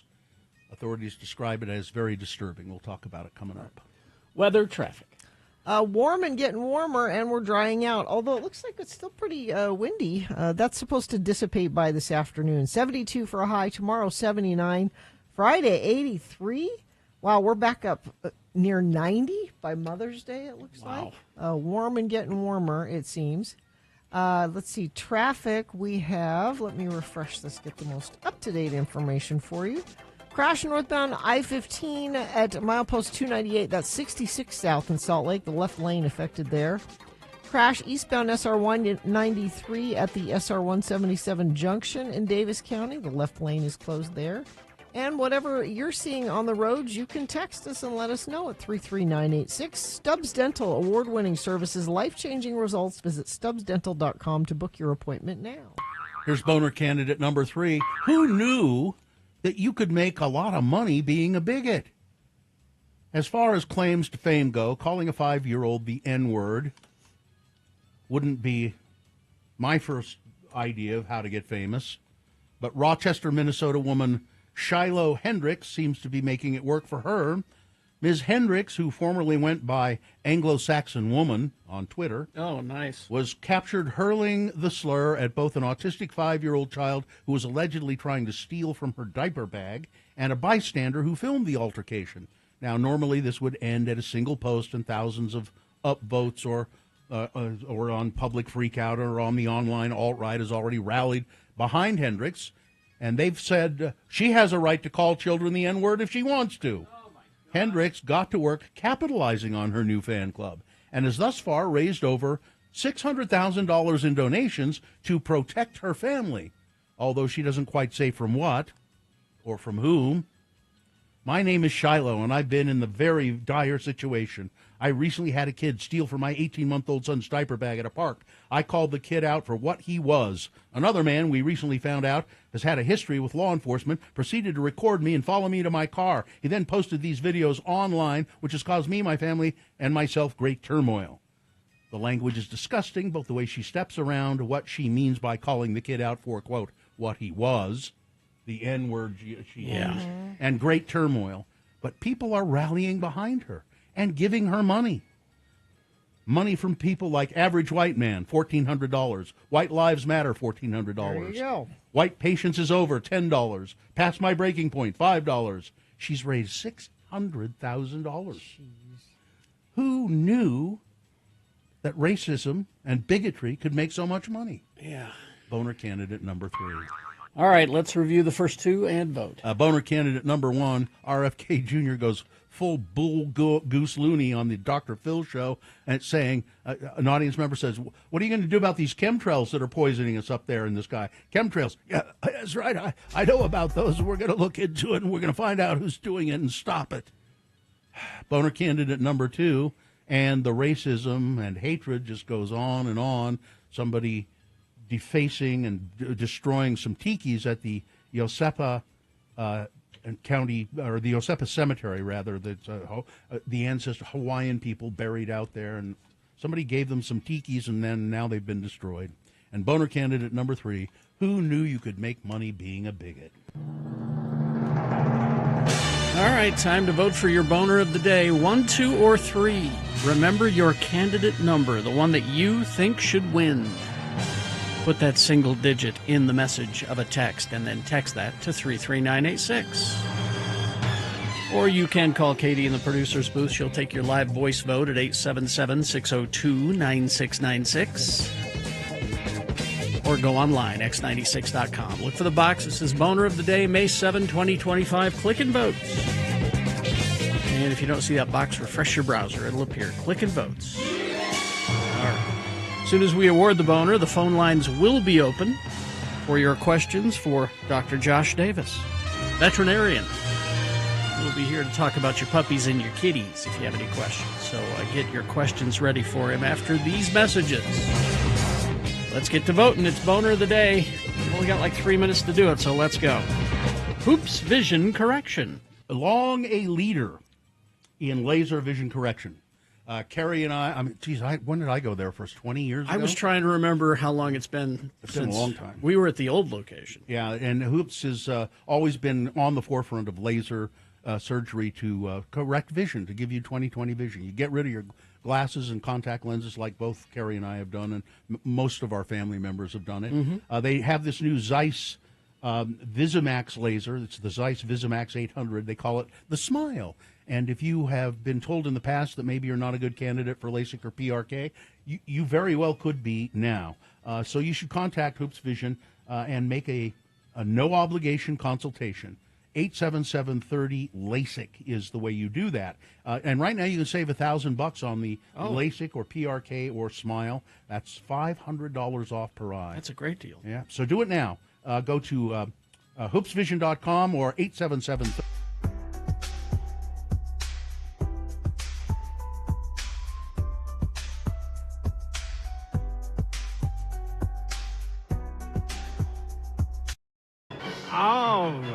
interest.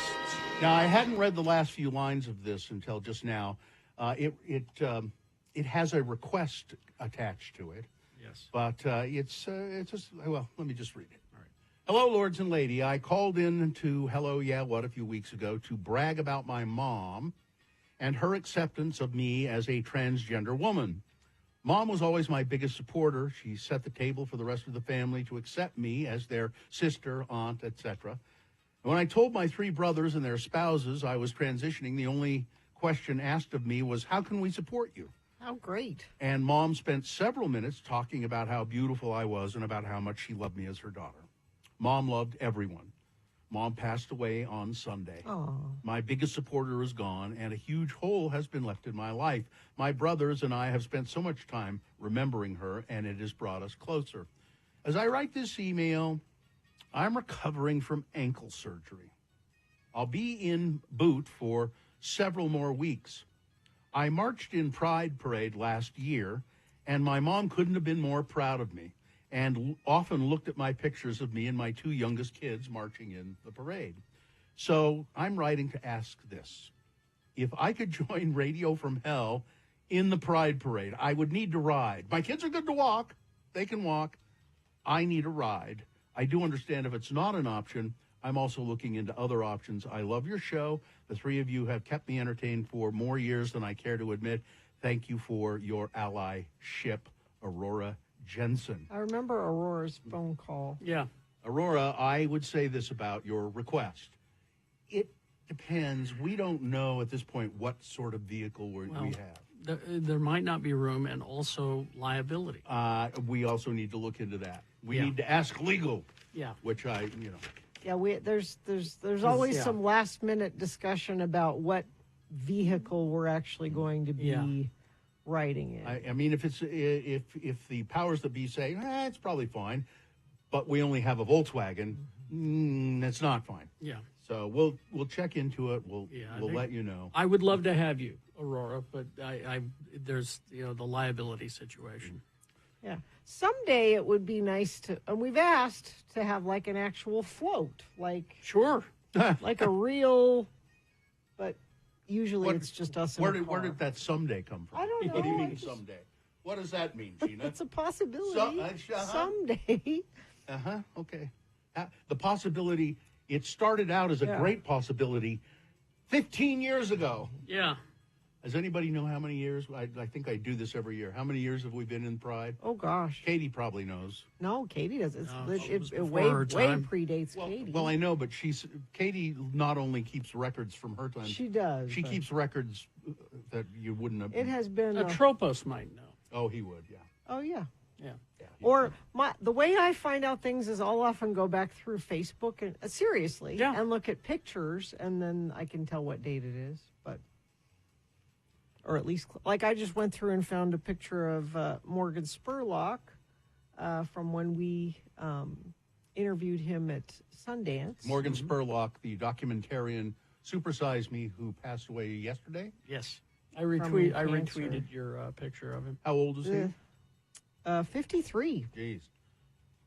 It's how many? Do you recall? He Supersize Me. He ate McDonald's for 30 days. 30 days. Only McDonald's for 30 days, and then like he went to see a doctor before he started, and they checked his cholesterol and all that. Now, there was some question as to the accuracy of that documentary after a while, because people tried to recreate.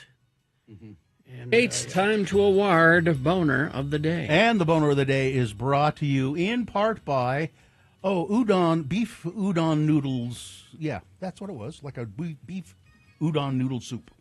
And Utah Brewers Guild invites you to the Great Beer Mashup Saturday, May 10th at Woodbine Food Hall. Utah's most talented craft brewers will release a plethora of new collaborative beers for your tasting pleasure. Get tickets at utahbrewersguild.org. Must be 21 at least to attend. All right. Well, these were all good Boner candidates. They were. RFK Jr.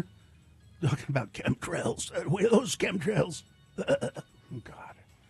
And then the racism and hatred for the Hawaiian cemetery out there. It's just astounding. I just can't. And then who knew you could make money being a bigot?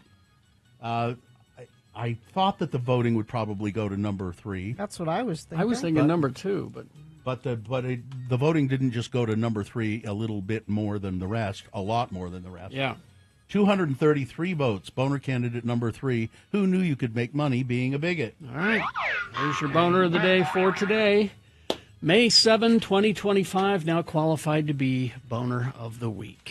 All right. Is this a sponsored feature? See movies on the big screen at Broadway Center Cinemas. See indie classics, 500 Days of Summer, and Blue Valentine this weekend. Take your mom to see a movie at Broadway for Mother's Day. Get tickets and showtimes at slfstix.org. You got a sick puppy or kitty? You got or maybe they're having psychological problems. I don't know. Dr. Josh Davis is here. He is a veterinarian who can answer the questions that you might have about your puppies and kitties and all of that. All you have to do is call us, 877-602-9696. You could text questions too, but it's better if we might have to ask a follow-up or something. So 877-602-9696. Do you have a problem with your kitty or your puppy? Please call us. Dr. Davis, good morning. Good morning. How you guys doing? Good. Did you see that? I think I deleted it, unfortunately, but that story about the world's tallest dog that lives in Idaho Falls? Oh, I didn't see that one. He's a Great Dane. What do they say? He's 3 feet. I think we have the picture Do here. you still have the picture, Katie? Let's take a look at it. 3 feet 6 inches tall or something But like that. I Bill, as part of the story, Bill said that dogs that big don't There he live is. very long. Is that true? They do tend to go through more wear and tear just because of their size. So with proper care, though, especially with these guys, weight management is a huge thing, and just proper preventive care, you can get more miles out of them than you think. Now the sometimes. story said 3 or 4 years, Mhm. and his name is Reginald. There he is. Yeah, Reginald. He's a big boy. and Reginald lives is 7 years old. Yeah, and his owner says he's well. He does well. He's doing okay. Yeah, there are he looks pictures good. of him. There are other pictures of him standing on his hind legs, like with his front paws up on the kitchen sink. And Oh, I stuff. bet, And it's yeah. just like, what? Yeah, he's a big boy. How different is for you treating a dog that big versus a Chihuahua? Is it like a whole different other animal, or is it similar? It's fairly similar. I mean, a lot of the breeds, especially the pure breeds, they have their own things you have to watch out for. But in general, a dog is a dog, a cat is a cat. But Parts are our job there. is to know the quirks and the different things. That's what I mean. about I that, think so. your job is so hard for It- that. It can so be a many lot, different yeah. breeds. Yeah, And because one breed could have a totally different thing, and another one, and our job is just to try and put all that together for sure. So we do have a call on line 1. I can't wait to start out with a call about Yeah. Stinky Pete. Yeah, 877-602-9696. Now, she's in her car, and it's kind of noisy, so here we go. Hi, Carly. Hi. Oh, what's your kitty's name? Kiki. And what's the problem here? So she's a rescue cat. She's about 8 years old. And she has like the stinkiest pee I've ever smelled from a cat. Like, even after she uses the litter box, it just stinks up the whole house. Like, it's, Wow. I don't know if it's like food seeing or. All right. What? I got her at the vet. They say she's like normal. Everything looks good with her. So I don't know. Is there? Okay. What do you think, Dr. Davis? I mean, that's interesting. Some pets can have different smells to the urine, and I would always want to rule out, UTIs or other issues with that. And if they've done that, then apparently she took him to the vet. yeah, a checkup versus like a full urinalysis and checking those things out. I mean, that's really important. And then diet certainly can play a role in no that asparagus, too. I'm Just- guessing. Amen. Yeah, I got to start feeding the cat roses. Yeah. Well, Mr. Crinkles likes asparagus, and we were wondering about that. Wait, what did you say, Carly? I was wondering if it was food because asparagus, like. Yeah, so the food and the pH, that could be a factor in that too if there's not really a medical issue. So it never hurts to do a urinary health type of diet, and there are many offered that are prescription and non-prescription. So maybe just something to think about, and if that doesn't change anything, then I would definitely want to dig deeper into that because cat pee has a smell, but it shouldn't be stinking up your whole house. You should certainly. say- Yeah. I think you're going to have to start saying, look, if you have to go to the bathroom, you're going outside, okay? Yeah. Go outside. They have to be that way. All right. Thank you, Carly. See ya. Thank you. All right. 877-602-9696 for questions for Dr. Josh Davis, or you can text us at 33986. Now we got another P question here. Oh, good. My Chihuahua Shih Tzu mix Hal, a.k.a. Hal 9000, has a history of urine crystals. Prescription food helps keep them away, but it makes him pee all the time. Any tips for this frequent urination in the house? He now wears diapers all the time because he can't keep up. Oh, okay. Yeah. And so two things there is some of the urinary foods, part of how they work is to dilute the urine so they do pee more, and then that means they don't build the crystals up. So that is a normal benefit of some of them. And then the only downside of the diapers is, one, it's the diapers, but that can actually cause issues with the skin and skin infections, and also predispose them to UTIs, which you're trying to avoid urinary issues too. So there are different urinary diets, and so it may be worth looking at a different version to see if that could help a little bit. All right. 877-602-9696 is the number to call to talk to Dr. Josh Davis about your puppies and kitties. I find that little Friskies helps me not pee as much. Absolutely. Love it. Crash eastbound I-80 at 80th West in Salt Lake. It's the left lane that's affected there. Crash northbound I-15 66th South. And a crash eastbound SR-193 at the SR-177 junction in Davis County. And whatever you're seeing, you can text us and let us know. 33986 Haster Games for board games, Magic the Gathering, Pokemon, miniatures, dice paints, and more. Haster Games, 6831 South State or HasterGames.com. KXRK Provo. More with Dr. Josh Davis after this. 877-602-9696. He's a veterinarian. He can answer your questions. Stand by for that. Oh, the great beer mashup. I think we're having these folks in on Friday. I hope so. You better bring some. Let's see. May 10th is when it's happening. Saturday, May 10th, 2 p.m. to 6 p.m. at the Woodbine Food Hall, 545 West, 700 South. You just have Siri can find it for you, get you there right away. Utah Brewers Guild is no, I'm not asking Siri now. My Siri just kicked on. I'm terribly sorry. But over 40 local breweries and collaborators are participating. They'll be serving their own beer samples and chatting with guests. It's a unique beer festival. Brewers and their collaborators have paired up to release 30 new and exclusive collaboration beers for attendees to sample. This is going to be awesome. It's created by Brewers for Everyone, focuses entirely on our growing statewide brewing community. Utah Brewers Guild mission to promote and support Utah's craft beer industry. The GA tickets are $30. Now, that includes a festival-exclusive sample cup and a 12-punch tasting passport.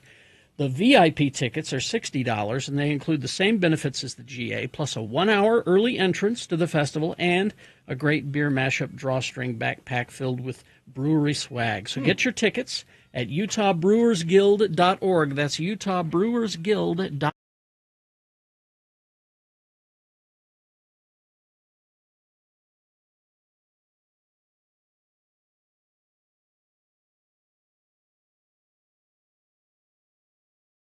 Time on social media. What? Only 3 or 4 hours a day. Yeah. I mean, like Instagram specifically. Yeah. No, not much. I should be trying harder to embrace Instagram. Well, I don't know. Things like this will send you away. Oh, it will? Okay. Because there's a couple of new trends. All right. One of them is called Vanilla Girl. Oh, don't I know it? Vanilla Girl. What is... Vanilla Girl only dresses in... white, beige, or very light brown. Mm-hmm. She probably wears a loose, comfy knit sweater over leggings with the short Uggs. This can be any girl, right? Yeah. Well, no, this is kind of a specific girl. Hair slicked back, light makeup, but she's pretty, and she's blonde, and she's skinny. Well, if she's pretty, she must be blonde. Yeah. I mean, isn't that just goes together? And she's white. Yeah, of course. And she's and her entire feed is her dressed in this Vanilla Girl aesthetic. And what's like the she point? looks like she smells like sugar cookies. Like it's the point is it's this look you're going for, but it's a boring look. Yeah. And this leaks over into sad beige baby. Wait a minute. Baby. I'm looking at some Vanilla Girls here. I don't think it looks too sad. No, I mean... hey. No, but sad... So it's fine if you want to be a Vanilla Girl when you're older. But we need to stop the sad beige baby. Here's what's happening. People are buying babies, beige and cream-colored clothes. Okay. They're decorating their nurseries in beige. Well, I thought you meant they're buying the actual babies. They're buying toys. It's the natural wooden toy thing. Yeah. There's no color in their life, and there's a bunch of Instagram accounts like called Sad Beige Baby and Gina, I'm under the impression that colors just confuse children. Kids need color in their life. It just confuses them. They need 2 colors, black and white. That's it. They need colors. They need that stimulation. Beige is not beige is calming. Well, beige it says here the Vanilla Girl is the hottest thing around, Gina. Yeah. That's like I'm saying, that's fine if you want to be a grown-up Vanilla Girl, but don't be a sad beige baby. More practicality. Back to beige babies. I mean, babies are just going to make messes. And if you got the white or the beige clothing on them, it's just going to show up better and stain longer. Yeah. So give them. Is that why you give your kids colored clothing? You know, with crap on the shirt. So you can get away with, yeah. Just wiping them down. My mother gave me color clothing because it was coordinated. I knew what to put on. You put the red shirt with the red it's pants. like the Garanimals, Mm-hmm. But no, kids need color. I know it looks good for your Instagram feed because everything looks that's what's important. serene and perfect. Yeah, but babies are not. This is not You sent me down a bad place with this. because they're a bunch of pretty people. No, so I go from on this website they're showing a bunch of vanilla girls, and then I look underneath it and there's something called cottage core, which is you do everything in your picture that look like a enchanted cottage, and then there's fairy core. Yeah. There's a core for everything. You wear fairy wings and have little fake pointy ears and. But don't make a vanilla baby. Let your baby have some color in their life. And part of that color is a little bit of a mess. And I thought you were going to do the story today, Bill, about Marie Kondo. Oh, yeah. Yeah, I have it. I just didn't get to it. Who's miss, you don't want mess in your- Misorganization. Yeah. And she's finally had children and realized, oh, that's impossible when you have... My house is a little messy now, she says. She says, she said, my messy house is sparking joy. And women everywhere are going, thank you. You've been making me feel bad about my messy house. My guess is Marie Kondo's idea of a messy house is not very messy. Yeah. It would still look, like a show place. Yeah.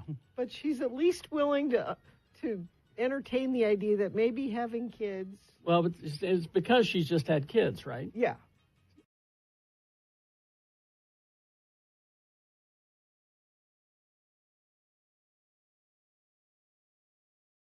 Junior in Syracuse did. Junior. Texted in. Syracuse. Yeah. Just saying hi. All right. Sometimes you just do that. Okay. Mm-hmm. Is this sponsored? No, just go. We're back now with Dr. Josh Davis. He is a veterinarian and can answer questions about your dogs and cats. And so you should call us, 877-602-9696. We'd like to know the name of your cat and what's the problem, or the same thing for your dog. What's the name of your dog and the problem? So we'll go. We got a couple of calls here. JJ is here. Hi, JJ. Where are you calling from? I'm calling from West Jordan. And your, what is it, a dog? What's your dog's name? I've got a 16-year-old Yorkie named Zeke. Zeke, the Yorkie. All right. What's your question? So, he's pretty blind and pretty deaf. He follows me around the house. Aww. His hind legs from time to time will give out if he's on the tile or hardwood, and I can just stand him up and he's fine. Mm-hmm. But this morning, it's perfect timing that the vet's on. This morning when I did that, I picked him up. His body totally straightened out. He threw his head back and yelled. He screamed. Like in pain? And he's fine now. Yeah, he threw his. I don't know if it was a seizure or what, but it was a scream. If a dog could scream, that's exactly what it was. I know that. Yeah. And then he peed on me while I was holding it. Sure, and in about 5 minutes, we were outside, and I gave him some treats and standing up, and now he's just fine. But he's never done that before. It sounds familiar. Yeah. There's a couple, I would say, possibilities for what you got for that age and that breed. So one could definitely have been a seizure. If it sounds like it might fit the bill for that. The other thing is that age and that breed is also very prone to heart disease. Yes. And so if they have heart murmurs or heart disease or heart failure, they can also have similar episodes, but it's more collapsing because they lose blood supply to the brain and oxygenation. So they'll have seizure-like activity from that too. So I would want to know what we're dealing with that way, and then see if we could come up with a plan. But it would take some work to figure that out for sure. But I think it's worth getting looked at because one episode it's probably not going to be the only one, and you want to know what you're dealing with. Exactly. All right. Yeah. Well- We're due for shots pretty soon, so I'm definitely going to address that. All right. For sure, Good luck. All right. Good luck, JJ. Thank you so much. See ya. Thanks. 877-602-9696. We had a couple other calls and they dropped off, so the lines are open. Let's see. I've never heard of this. What can you do for Happy Tail? What is Happy tail. My What is German happy my tail? German Shepherd whacks her tail on everything. No, my cat does that too. Yeah, the happy tail it's kind of the bane of existence sometimes. So happy tails when usually it's bigger dogs, and we call it happy tail because they get excited and start smacking their tail on the corners of walls and tables and chairs and things like that. And then they'll actually break the skin open near the tip of the tail, and it will just paint the walls with blood. It's kind of terrible, and it can be painful, and it is difficult to treat because we can put bandages on, patch it up, try to get it to heal up, but then the minute you get it healed up, they'll do it again often, and so it can be quite a process to get that to heal.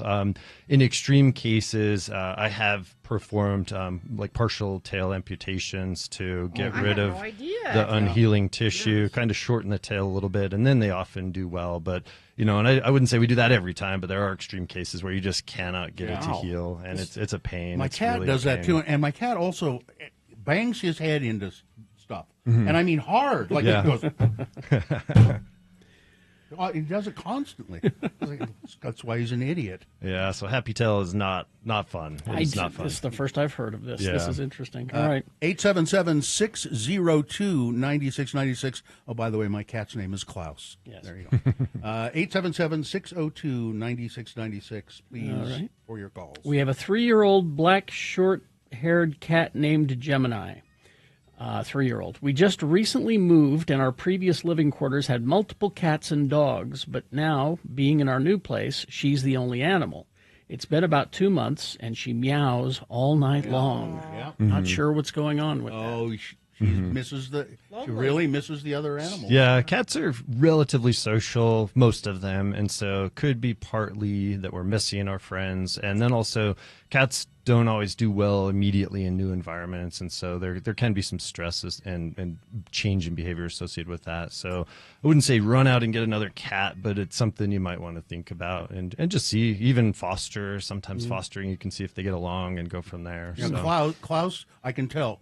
He meows when he's hungry, and I can tell that meow. Uh-huh. And then I can miss his mate, not mate, but his buddy, Mr. Fluffy Pants, has been dead for a couple of years, but I can still tell that when this other meow that he does, that he's where's Mr. Fluffy Pants? Yeah, I have one of our cats does the same thing. We've lost our cat a couple of years ago, and he's still 10 o'clock every night. He's walking around the house howling for her for years. He's done it for years still. Yeah.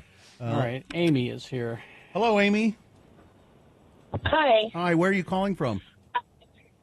I am driving in Sandy right now to work. Okay. Tell us about your dog and what its name is and everything. Okay, she's an 18-month-old Newfoundland that I had spayed about 3 weeks ago. Mm-hmm. And ever since she was spayed, she's become very aggressive. Like, she wasn't aggressive before she was spayed, but now she's become aggressive. And I'm just wondering why that would be. Aggressive at how? How bad is it?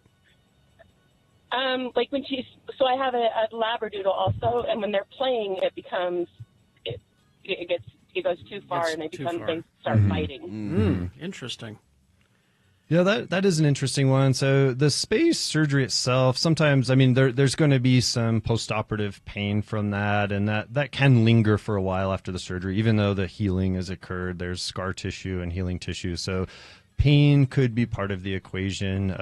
It also does change, the hormones there, which usually most dogs, we have the hope that it kind of mellows them out or makes them a little less territorial sometimes or less aggressive. So it's early on, so I would say just to be careful in those specific situations and see about just, giving more time for it. And then if that's not changing anything, then I probably would start looking into, all right, what do we need some behavior modification here, whether that's looking into some training or just trying to figure out what those triggers are and trying to deviate away from those, trying to pull attention to other things, because it shouldn't be that way. That would be very rare just from the spay if there's not some underlying thing.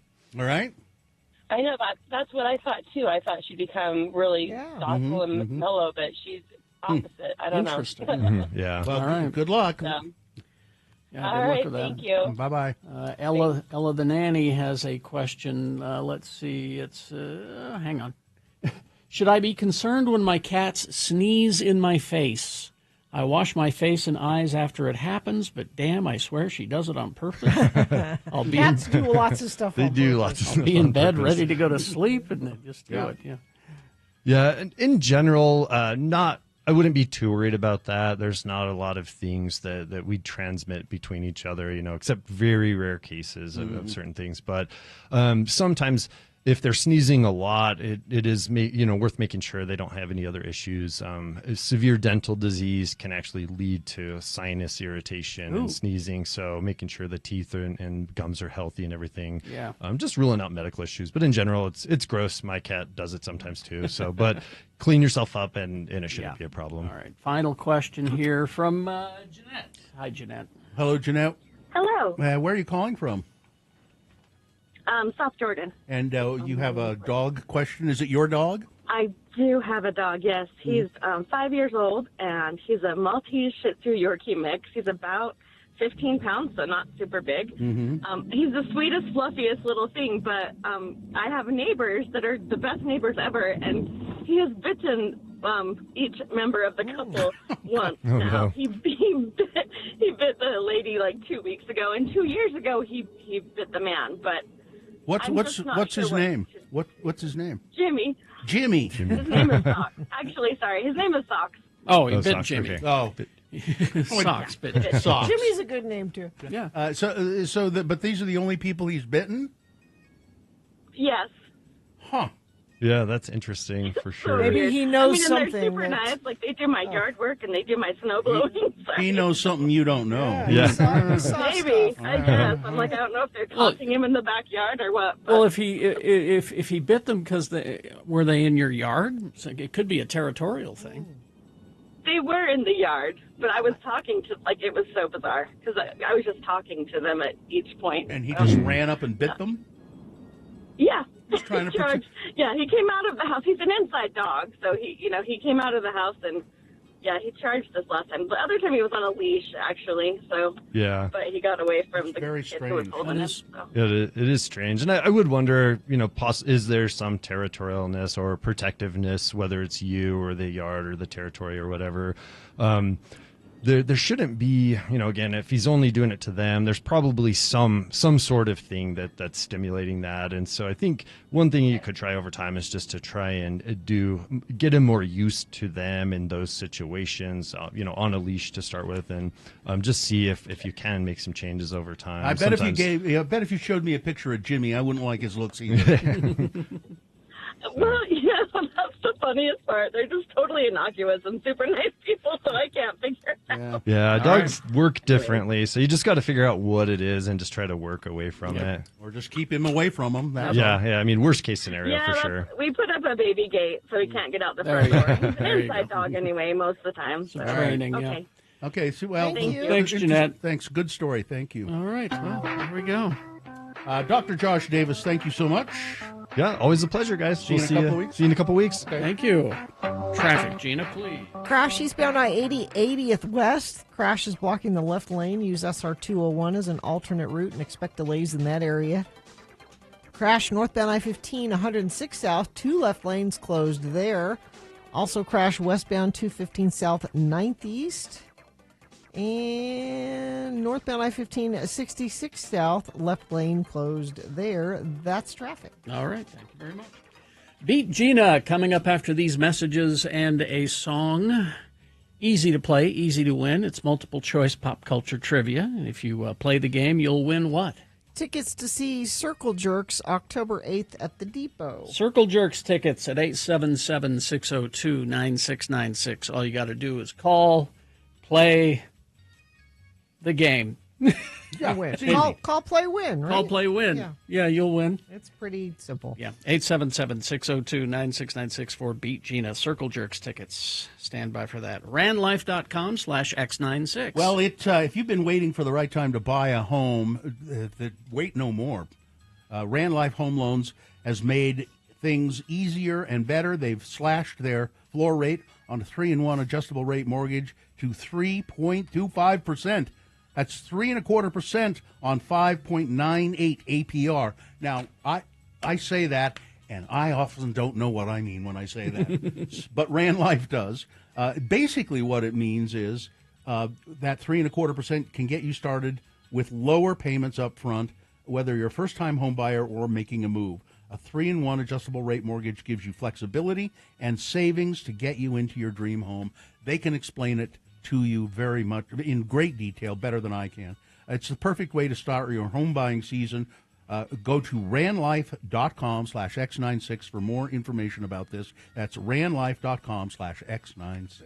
The X96 secret.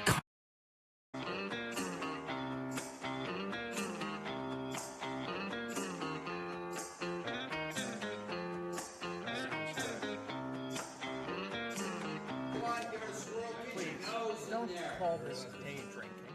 This is refined. This is special.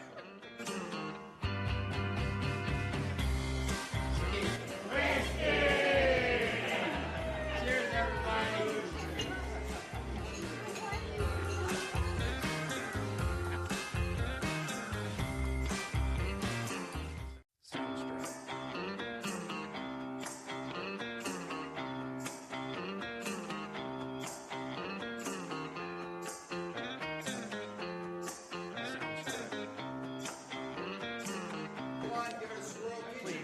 Don't call this day drinking. This is refined. This is special.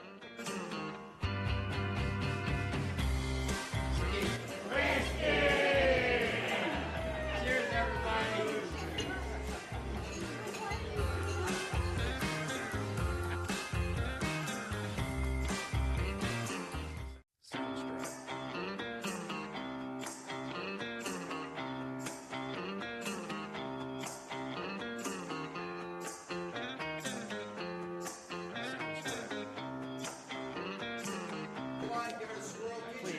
Don't call this day drinking. This is refined. This is special.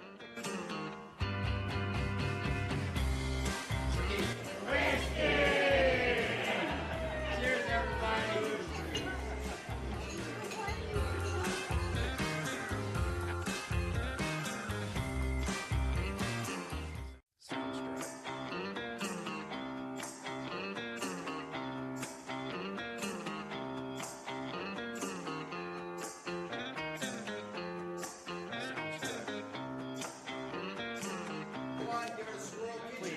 Don't call this day drinking. This is refined. This is special.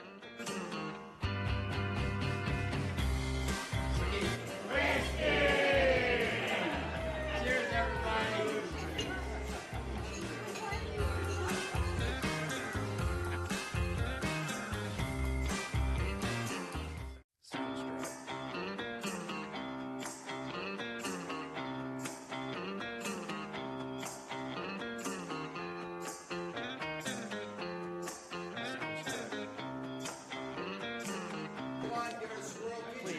Don't call this day drinking. This is refined. This is special.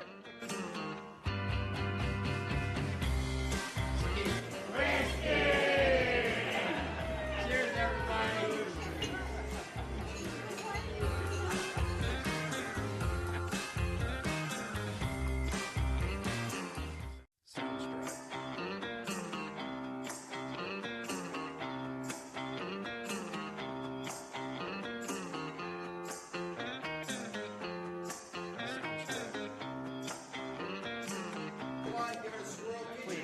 Don't call this day drinking.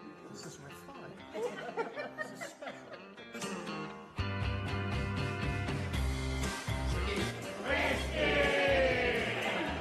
Cheers, everybody.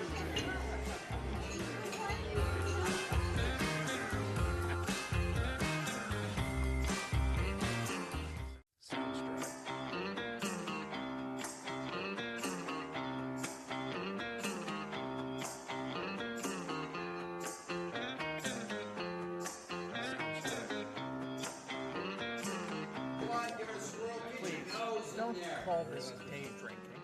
This is refined. This is special.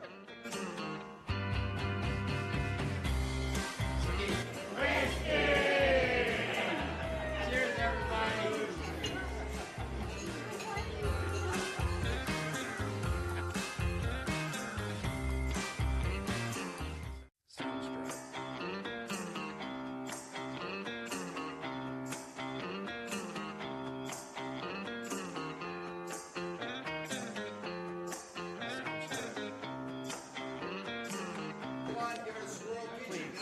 Don't call this day drinking. This is refined. This is special.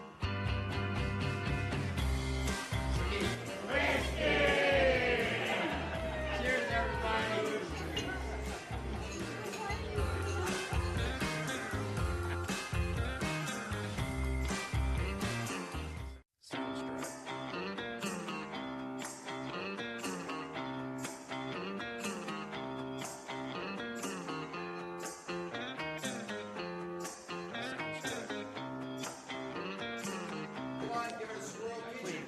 Don't call this day drinking.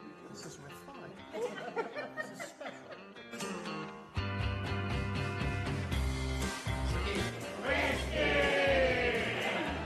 Cheers, everybody.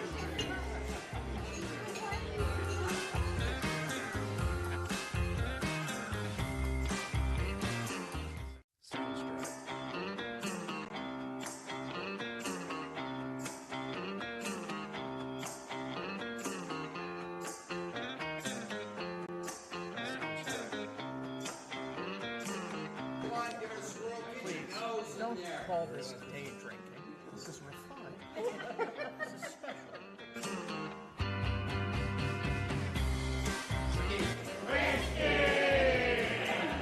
Cheers, everybody.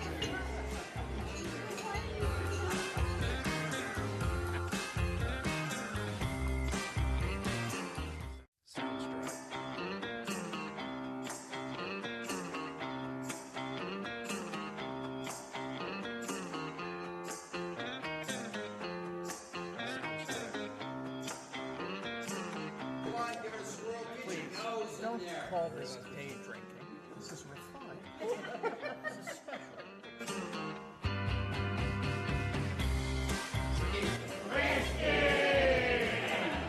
Cheers, everybody.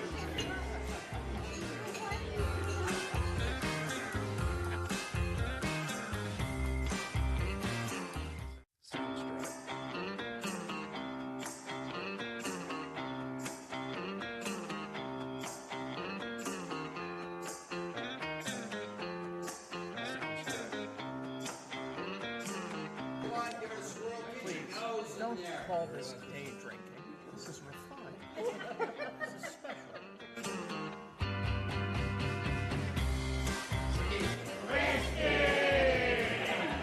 Cheers, everybody.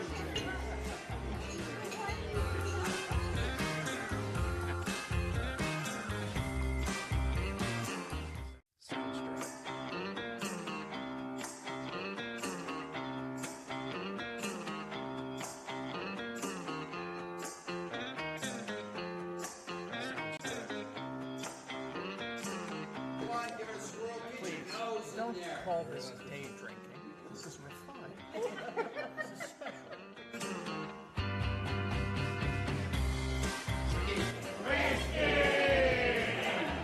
Cheers, everybody.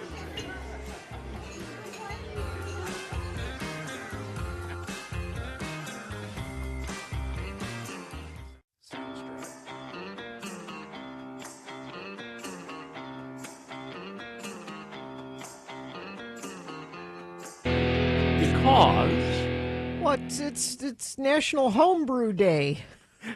We learned this morning from Bill. That's and right. So that's Oh, so a okay. little 311 homebrew. there you go. All right. Is this a sponsored feature, Gina? Yes, X96 welcomes Circle Jerks October 8th coming to the Depot. Tickets are on sale now. You can find out more at x96.com. I'm your announcer, Johnny O.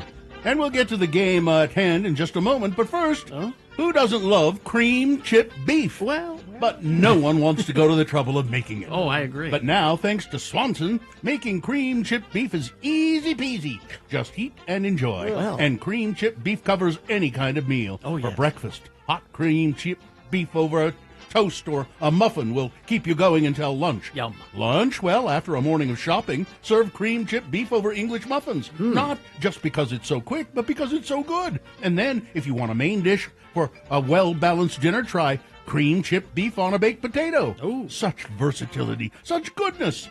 Swanson cream chipped beef is made with lots of chipped beef and real country cream and butter. And then the folks at Swanson freezes it in individual servings, all ready for you to just heat and enjoy. A delicious new way to make the hardest part of the meal the easiest. Sounds great. Trust Swanson's for the best and newest in frozen foods. And now, for someone you can trust for the best and newest in game show fun and excitement, it's your host, Kerry Jackson. Thank you, Johnny Ola. You're welcome. From the makers of Chicken a la King. Mm-hmm. Cream chip. I'd eat that. What? Yeah? I have. As a kid, I ate it all the time. It was cheap and easy. It was. Yeah. When I was single, I ate it all the time because it was cheap and easy. All right, Natalie is on the phone here. So was my first girlfriend, but that's another story. Natalie, are you there? Hello. Hi. Hi, Natalie. Hi, Natalie. Hello? Are you there? Good morning. Hi. Yes. All right, we're going to toss a coin to see who goes first. It will give you the advantage in the game. If you call it correctly, you decide heads or tails. Heads. All right, let's see what happens here. We'll toss the coin up. And it is heads. Oh, you're one step closer to winning these Circle Jerks tickets. All right, the first question goes to you, Natalie. If you get it correctly, you get the point. It's multiple choice pop culture trivia. And if you get it wrong, Gina has been paying attention, and she will answer the question correctly and steal your point away. We'll go back and forth till one of you gets 3 points. I've got some leftover Doctor Who trivia I'd like to clear out, if you don't mind. Go right ahead. All right. Here we go. Gina. Yes. No, it's heads. Oh, that's right. Yes, Natalie. Sorry. Natalie. My turn. Natalie, who is one of the scariest villains in Doctor Who? Who is one of the scariest villains? Is it 1, American fans? Is it 2, the Weeping Angels? Is it 3, Witchy Poo? Or 4, the Cybermen? I'm gonna have to go with Weeping Angels. Yes, correct. that's correct. They are scary. A point for Natalie. They are.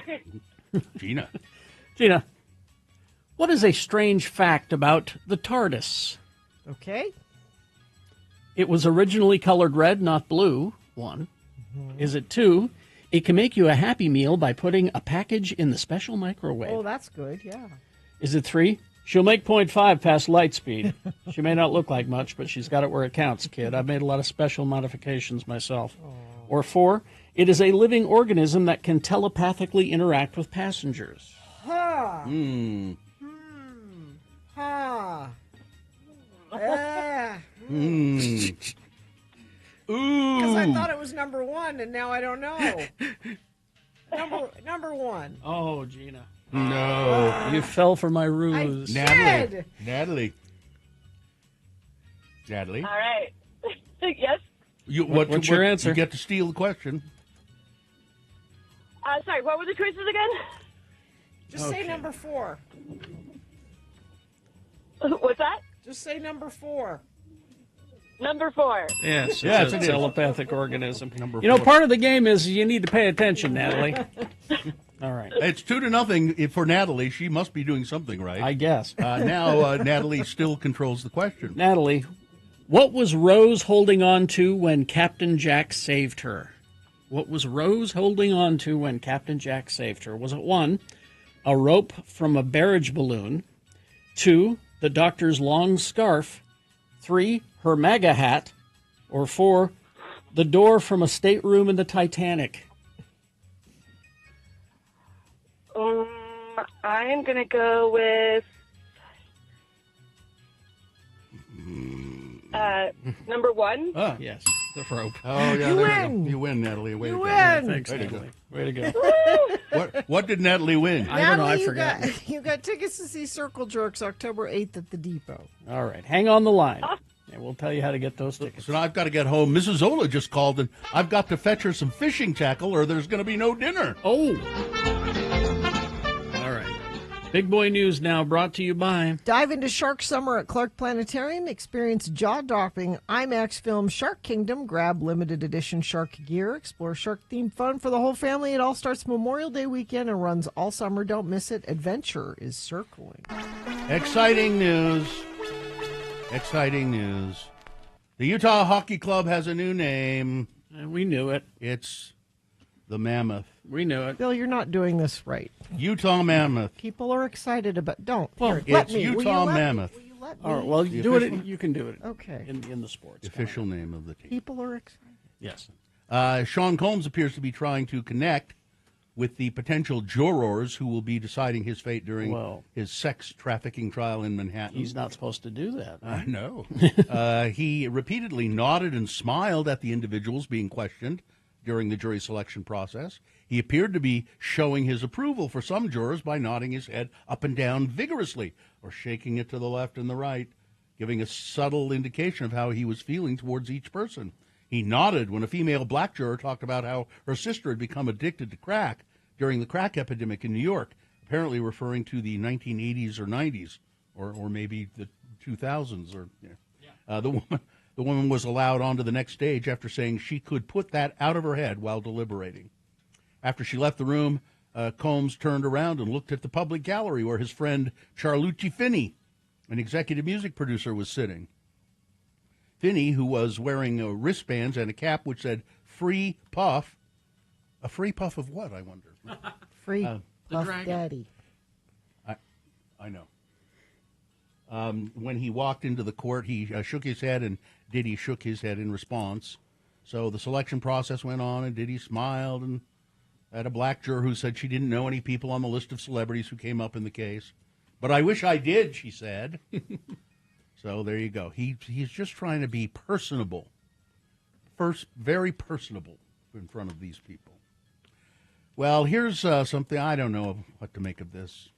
A neo-Nazi sextortion ring that blackmails teens into making sick videos has become so prevalent across the United States that every FBI field office in the country has at least one open case on the group. Yep. The FBI currently has more than 250 open investigations into the group known as 764, among other aliases. The cult-like network has ties to neo-Nazis and Satanism, officials said. Its members target young kids on platforms like Discord and Roblox and intimidate them into filming themselves posing nude, torturing family pets, cutting symbols into their own bodies, and other acts of psychological torment and extreme violence. Apparently, the authorities say that they are targeting young children, and they are trying to sow discord and discontent among young people with the idea of eventually causing societal overthrow. It's called the 764, because it's the zip code of the guy who started it, who is in prison. Mm-hmm. He's the guy who invented Discord and Roblox, I think. Really? Yeah, he started them. He's in prison. I don't think he started Discord. He started this movement. He didn't start Discord. I believe. Let me go there. I have another He was version a of this story. 15-year-old kid when he started it. Yeah. No, he used. He those used the platforms platforms. to start this movement. He didn't. I swear I read that he'd started. Because Discord's a Yeah. gamers Yeah. chat didn't start kind of that. thing. But at any rate, apparently, I don't know what to make of this, because the minute I hear stuff like that, I think, oh, come on, really? It's the satanic panic again. Yeah.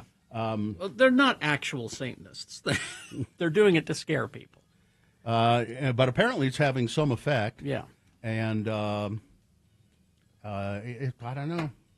I think the authorities are saying if you have kids who are on the internet, look for this. Well, you should disable the chat feature on the Discord. Which you can. Mm-hmm. You know, it's time for parents to learn how to use their kids' phones. Be a parent. Let's see. Pakistan and India are having at it. This is very concerning because they are both nuclear powers, and now they're throwing missiles at each other. There was a law. The Lieutenant Governor Deidre Henderson has issued an order staying a law from going into effect that would ban public employee unions from collective bargaining. The order, issued Tuesday, blocks House Bill 267, pending validation of signatures for a citizen referendum that seeks to overturn the law. It's believed that supporters of the referendum have enough signatures to get it on the ballot.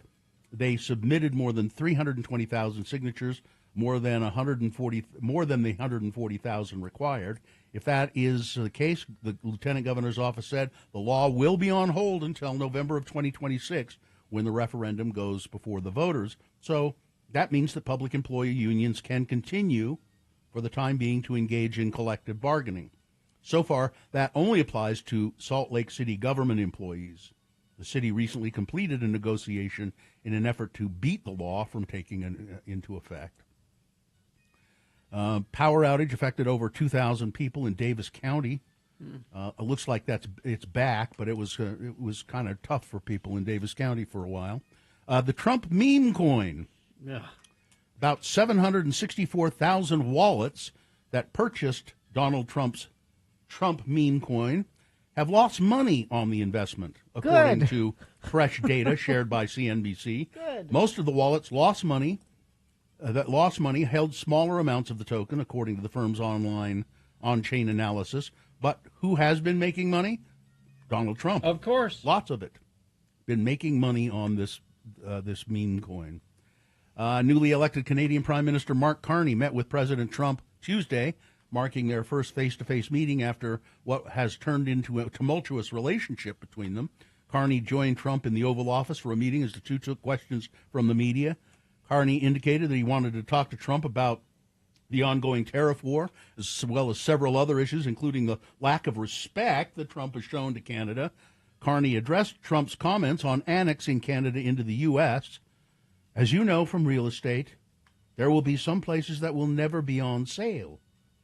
We're sitting in one right now. You know, Buckingham Palace, which you have visited. You know that well, Carney said, which prompted a chuckle from Trump, who said, yeah, that's true. I've been there. And having met with the owners of Canada in the course of the campaign the last several months, you must realize that Canada is not for sale. It is not for sale. It won't be for sale, ever. Trump was asked a question, well, do you think that would you try to take over Canada? And Trump sort of hemmed and hawed, and Carney kept going, never, never, never will we. Never. He just kept doing that. It's such a distraction. It's not going to happen. No. All of this talk about the 51st state is a distraction from the bribery that is happening in front of us. Jim Baker, remember him, televangelist? boy. He says he was at the heart of one of the most notorious religious scandals of the 80s. He says he's in desperate need of cash right now. If he doesn't get $1 million, he'll lose everything and be homeless. Aw. Good. Go get a job, Jim. He has a job. He's trying to get money from the gullible. That's not his a job. job. And finally, this. Burger King has to face a lawsuit claiming that it misleads customers, with advertisements that make its Whopper sandwich and other products appear larger than they are. What? In a decision on Monday, U.S. District Judge Roy Altman in Miami found it plausible that some reasonable consumers in the proposed class action could be deceived by Burger King ads. So they're saying, those Whoppers that you show me on TV, they look way bigger than the ones I get when I go buy them. They're hiring actors with tiny hands. Sir, how big is your television? But the judge says there may be something there. So he's allowing the case to go forward. Yeah. All right, that's it. Sports, weather, traffic. Let me help you, Bill. Approximately 850,000 fan votes were cast to decide the new name and logo for Utah's NHL team, and it is the Utah Mammoth, the clear winner in the fan voting over the two other finalists, Utah Hockey Club and the Utah Outlaws. They will feature in the logo the same colors you're used to, black, blue, and white. And the logo is pretty cool. It's mammoth head, but the top of the head looks like the Wasatch Mountains. They've done a good job with the logo. I haven't found that. Yeah. Fans will be able to purchase the first wave of Utah Mammoth merchandise on Wednesday. That's today at noon. There will be hats, hoodies, T-shirts available. Jerseys will not be released just yet, though. They'll come out with the rest of the teams in the league later on, and so it is the Utah Mammoth. Isn't this the worst kept secret, though? Yeah, I wasn't excited because we all knew it was going to happen. It leaked the other day. Yeah. Now it's official. Today, if you want to go to a baseball game, it's Bark in the Park, which is always a fun time to go to. Oh, yeah. See the bees. It's Mark in the Park? Bark. You can take your dog to the game tonight. 6:30 is when that's happening. Weather, we're warm and getting warmer. Still a little breezy. That will dissipate as the day goes on. High of 72, overnight low 51. And boy, we warm up every day to the point where when Mother's Day gets here, we could be close to 90 degrees. Oh, I was reading about, just quickly, 764. This is where I got that, the way this is written. The name of the group, 764, originated from a Texas zip code where its current jailed founder, Bradley Cadenhead, initially started the Discord community as a teenager. Yeah. So he started a community on Discord, and I took that to mean that he started Discord. Yeah, he did not. Traffic? Crash, eastbound I-80 at 80th West. There's a crash blocking the right lane. Use SR 201. Expect delays in that area. Crash southbound I-15 Riverdale Road in Weber County. Right shoulder affected there. Crash northbound I-15 106 South. This is a couple lanes of traffic being affected there.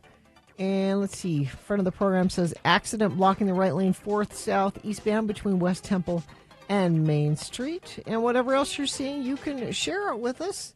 Like this, Puerto Rico should be the 51st state. Yeah, what if he wants a 51st state? Why don't we do that? Ask Puerto Rico again if they want to be the 51st state. They do. They used to. I don't know if they do anymore. Or Washington, D.C. Why That don't would we be do? good, We too. have plenty of better options. How about for- Utah? All a distraction. Tired of paying too much for concerts? Experience great live music and enjoy adult beverages without paying stupid prices at Salt Lake's coolest venues. Don't miss the Garcia Project. It's a Grateful Dead tribute band this Friday and Saturday night at the State Room. Get tickets at thestateroompresents.com. Coming up after these messages, the Mother's Day contest and your list of things that must go. All next. Stand by. Listen to Radio from Hell at Home.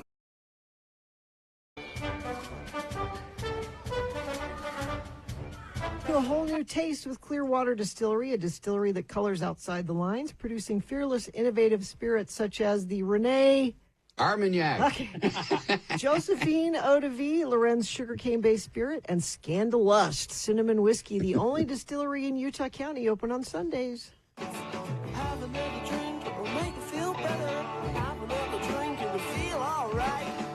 And here he is, the sole proprietor, manager, partner, and stockholder of the Wine Academy of Utah, the one, the only, Jimmy Santangelo. Yes, it's Have Another Drink with Jimmy. Good morning, Mr. Santangelo. Good morning. Oh, man. Super excited about Clearwater Distilling that we're featuring today. Their Scandalust whiskey.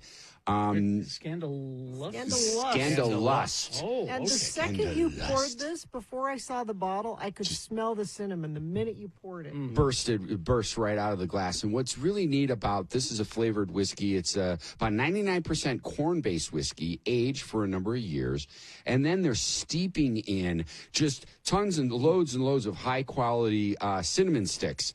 There's not syrups added. There are not syrups added. There's no artificial flavoring or coloring that's added. They don't even chill filter it out. So sometimes you'll get a little settling in there, but that just means it's all those beautiful bits and flavors and things like that, if it may cloud. It will not leach when adding water. Sometimes that'll cloud it up in other spirits like Pernod or something like that. But anyways, this is the cinnamon whiskey by Clear. I just like this stuff. I mean, it's pretty good. Unsweetened cinnamon whiskey. Now, I went down to the distillery with you and met the people who run it, Matt Eau Claire and Stephanie Eau Claire. Yep. And I said to Matt, I don't really care for flavored whiskeys that much. Yeah. I've had cinnamon whiskeys, and I'm, and he said, just try this. it. Just try this. I think maybe I can change your mind. Yeah, he did. He changed my mind. He did. You haven't finished the bottle yet, so you're not entirely convinced. It's almost gone, though. And that wasn't. We weren't down there that long ago. It's a good argument. He's posing. Yeah. But help me with this, though, because do you drink it straight, or what do you mix it with? Great question. So a little bit of chill. This would be nice with an apple pie at a dessert, right? But it makes a hell of a Manhattan. You know, this with a little bit of Italian vermouth or sweet, whatever sweet vermouth you have. It's a stir-down drink. Just stir it down, maybe a little bitters. But I wouldn't necessarily play around with the bitters because the cinnamon adds that kind of additional component to that mixed drink. This we've even used. A friend of mine, she paired this with over the holidays, warm apple cider on the stove. She put a bottle of this, and then she had brandy. Her grandmother always likes brandy right there. And then they actually had, what's the whiskey you like? The Wild Turkey. Wild Turkey. So 101 it was. And then she said she could tell which was popular by how low the bottle got in this one out based on people. Excellent. Now, this apparently, I was just looking at the notes here, Clearwater Scandala Cinnamon Whiskey took a silver award at, what's the TAG? So the TAG, it's a global awards spirits competition every year held in Las Vegas, and they won silver in their category. That's great. And pretty cool. They're such nice people. And you pointed out the Eau Claires, that's their last name. What does that mean? Yeah, Clearwater. Eau Claire. Yeah. See, and that is in fact their surname. That's amazing. Okay, thank you. Yeah, they're super cool and I was directing a friend down there. Oh, okay. He says, like, I'm in town and I'm in Utah County. What do I do? And I'm like, well, it's Clearwater. And I think where is the Clearwater in Utah County? You can buy spirits from them at their location on Sunday. So you can go. They're open on Sundays. Yep. You can buy whiskey and gin. They make a gin and a bunch of stuff. And they also have a humidor, a walk-in humidor, and you can buy cigars there. The cinnamon whiskeys are really gaining in popularity, aren't they? Yeah, they are. There's a number of strongly flavored spirits. This is complete projection, but the reason is that a lot of the bourbons and aged whiskeys, those are expensive. They take time. This is a product that can go right to market right away. Oh, really? You're creating a quick year. You can out.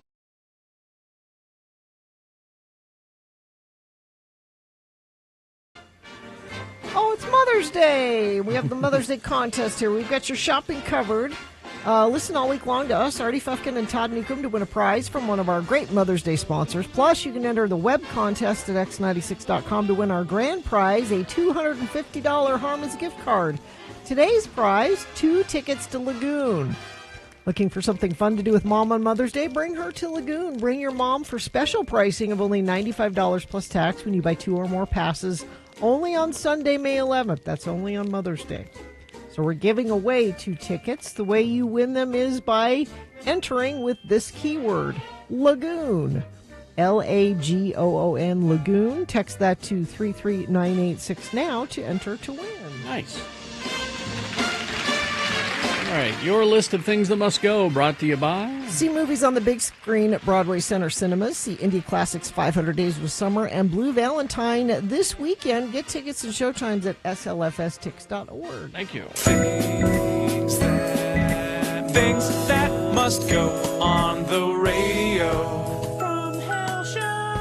These are things that are bugging you, my dear friends of the program. Things that you can't stand anymore. Things that are in your life and you want them to be gone.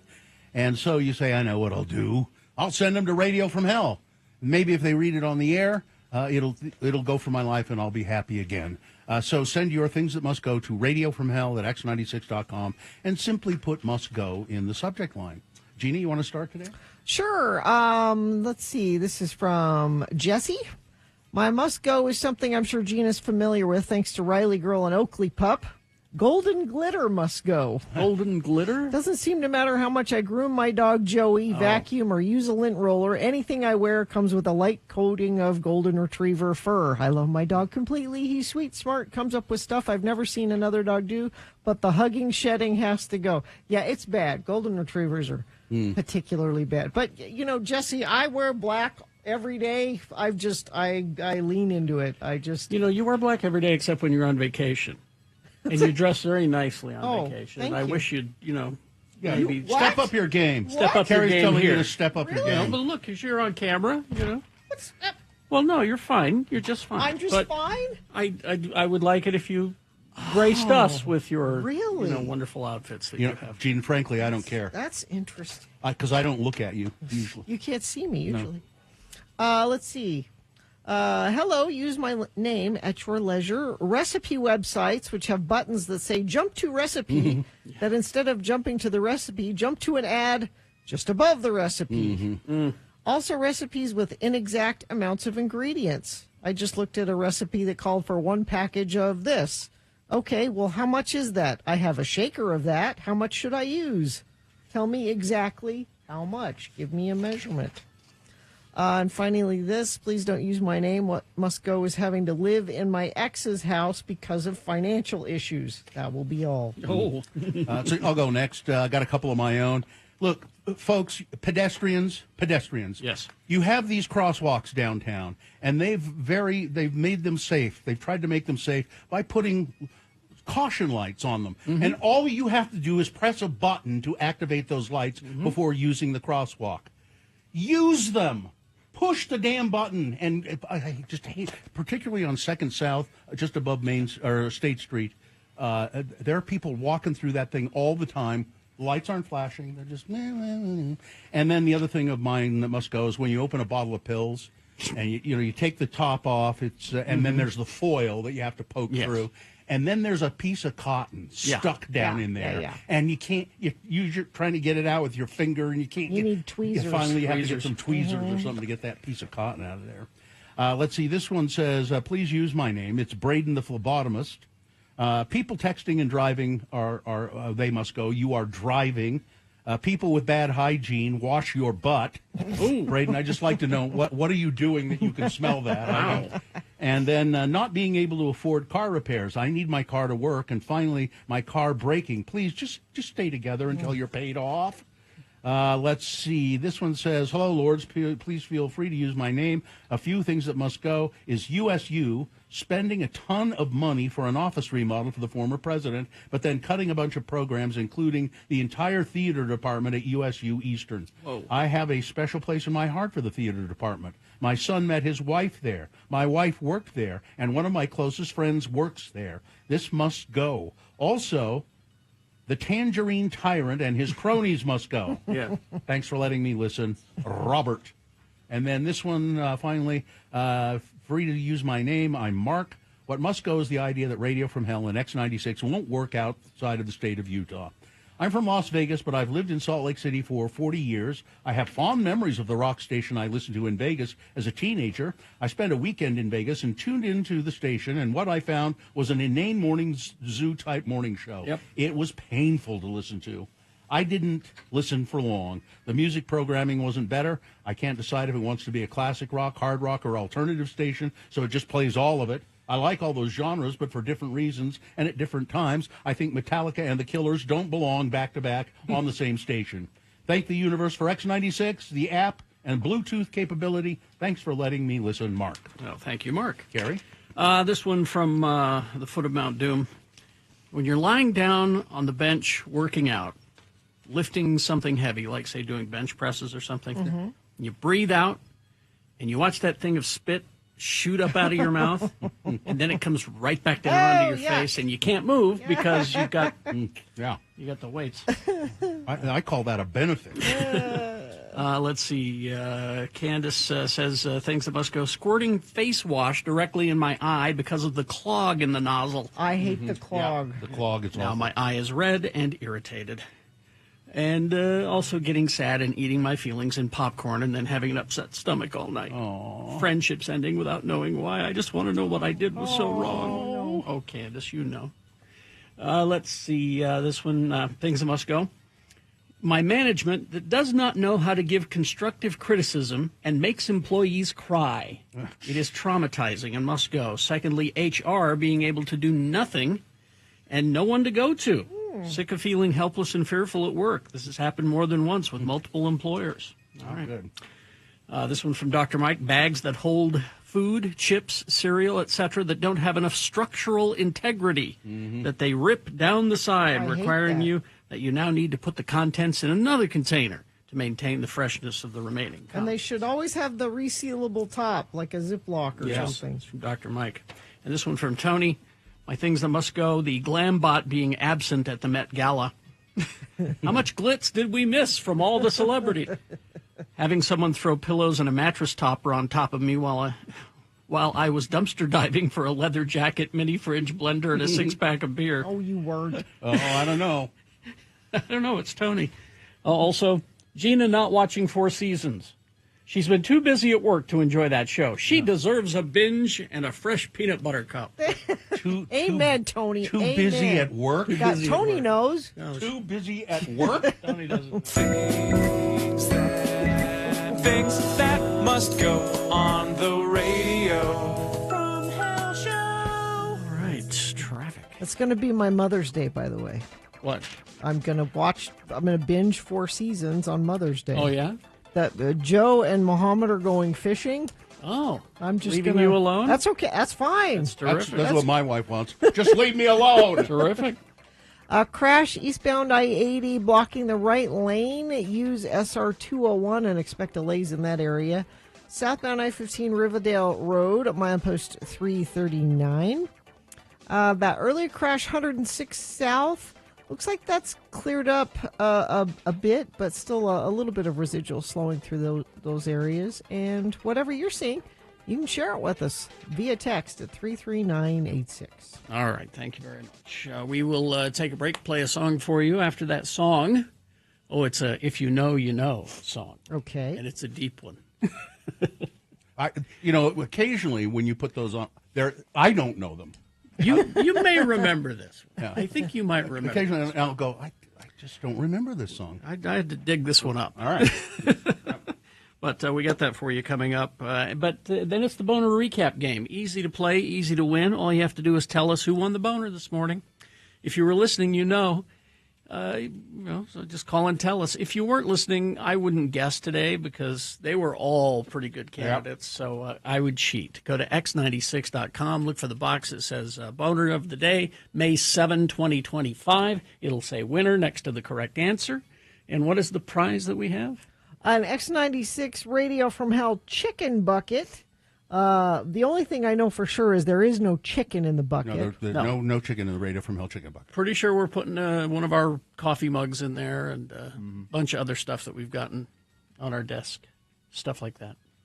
So 877-602-9696. Just call us and tell us who won the Boner this morning, and you will win that prize. 877-602-9696. Stockton 12 Honda. Whether you want a new, certified, pre-owned, or used car, you're going to find it at Stockton 12 Honda. You will find the perfect car for you. I know I have. I've got a couple of cars in right now that I got at Stockton 12 Honda. It is a great place to shop. Now, you can go out to the dealership in the Southtown Auto Mall in Sandy if you like, or you can shop online. Their inventory is there. You go to Stockton, 12Honda.com. Customer satisfaction is Stockton 12 Honda's number one priority. The GM out there, Shane Parrish, you can tell it's a great place because you can tell the way the employees interact with Shane that they all like him. That he's a good GM, and he wants the best for not only his people but for his customers. Go to Stockton12Honda.com and see all of the service specials they have this month as well. They also have mobile repair service available. They come to you. Stockton12Honda.com for more details on that. Stockton 12 Honda, I can guarantee you'll have a good experience.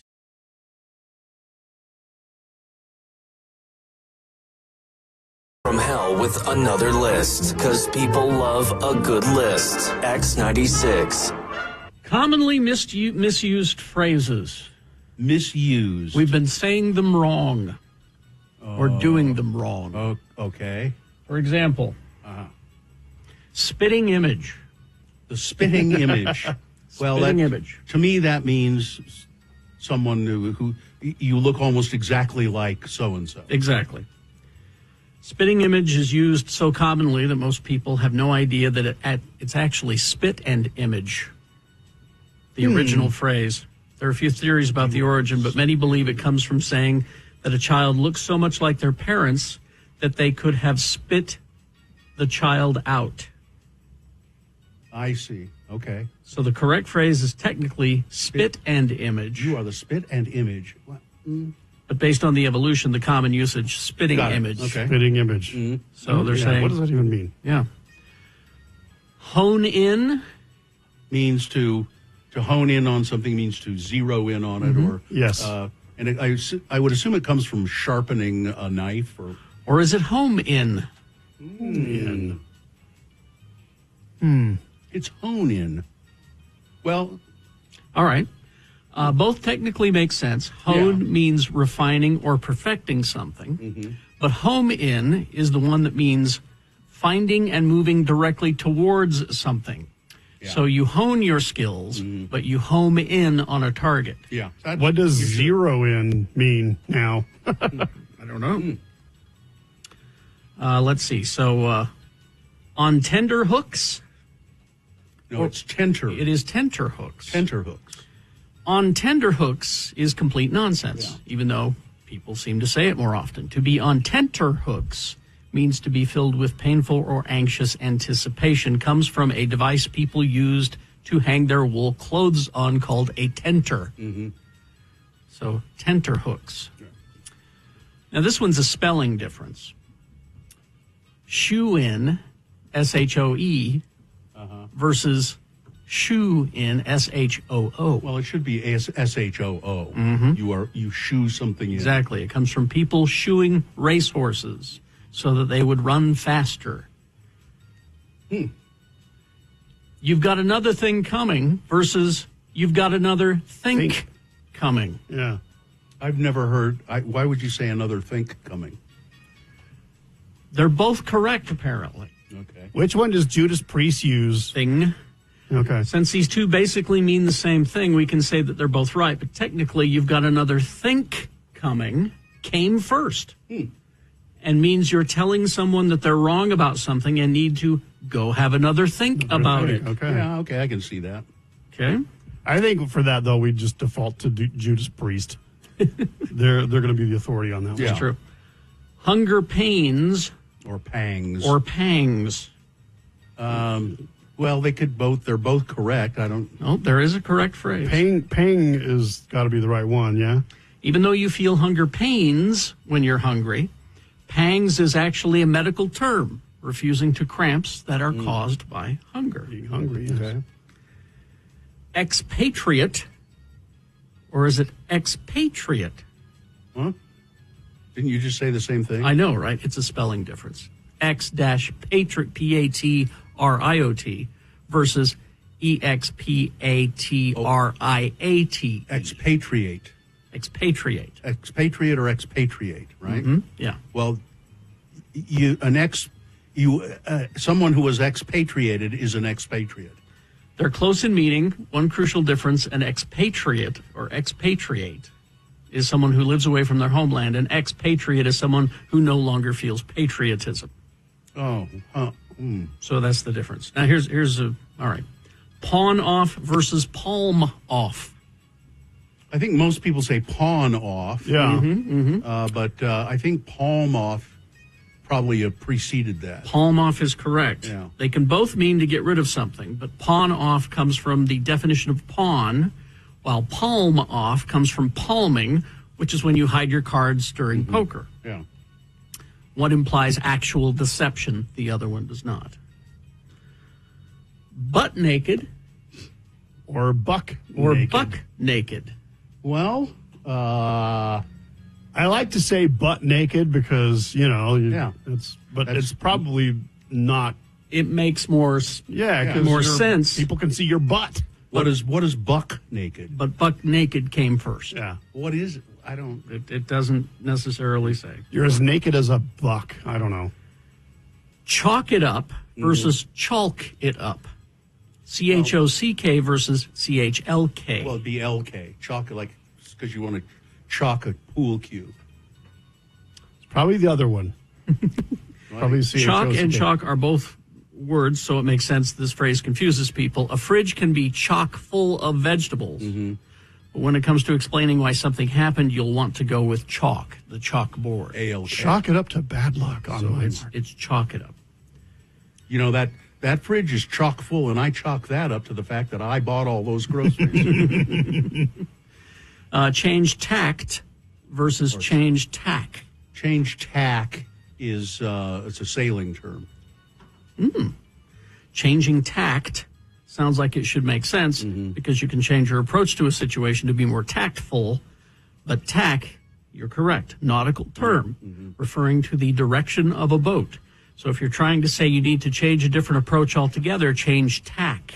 Yeah, if you're in a sailboat, if you want to go against the wind, you have to tack into the wind. Mm-hmm. One of the many things Bill learned while he was in the Navy. Yeah. Well, I was a He learned yeoman. other things. I learned that in bathroom etiquette. Yes. I was a yeoman. We hope you'd enjoyed another list with Radio from Hell on X96. I always wanted to be a bosun. A bosun's mate. Yeah, but I was just a yeoman. Now, does the bosun mate assist the bosun? Yes. The bosun. Where's Festus when we need him? And they don't. And the bosun is the person on the ship.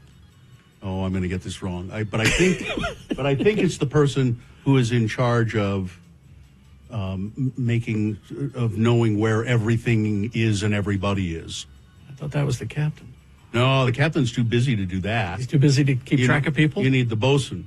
Because the captain's sailing. He's looking at the stars and getting his sextant out. And Are we still broadcasting? Are we still on? I don't know. I thought we were on a break. No, sorry. Are we playing commercials right now? No, we're not.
Yeah, because Furio in Sunset Sunset? doesn't know that song. So Well, I remembered it. It's new to him then. Yeah. Do you remember who it is? It's Zymox. Very good. Or the clan of Zymox. Depending on what country you're in. Yeah, they're Dutch, and they had they had a couple albums, and we played that song and another one, I think. We actually had quite a few in here. I was surprised. But I do remember that song quite well now. Mm-hmm. Most people were doing this. What? Okay, there you go. I'd say if you know, you know.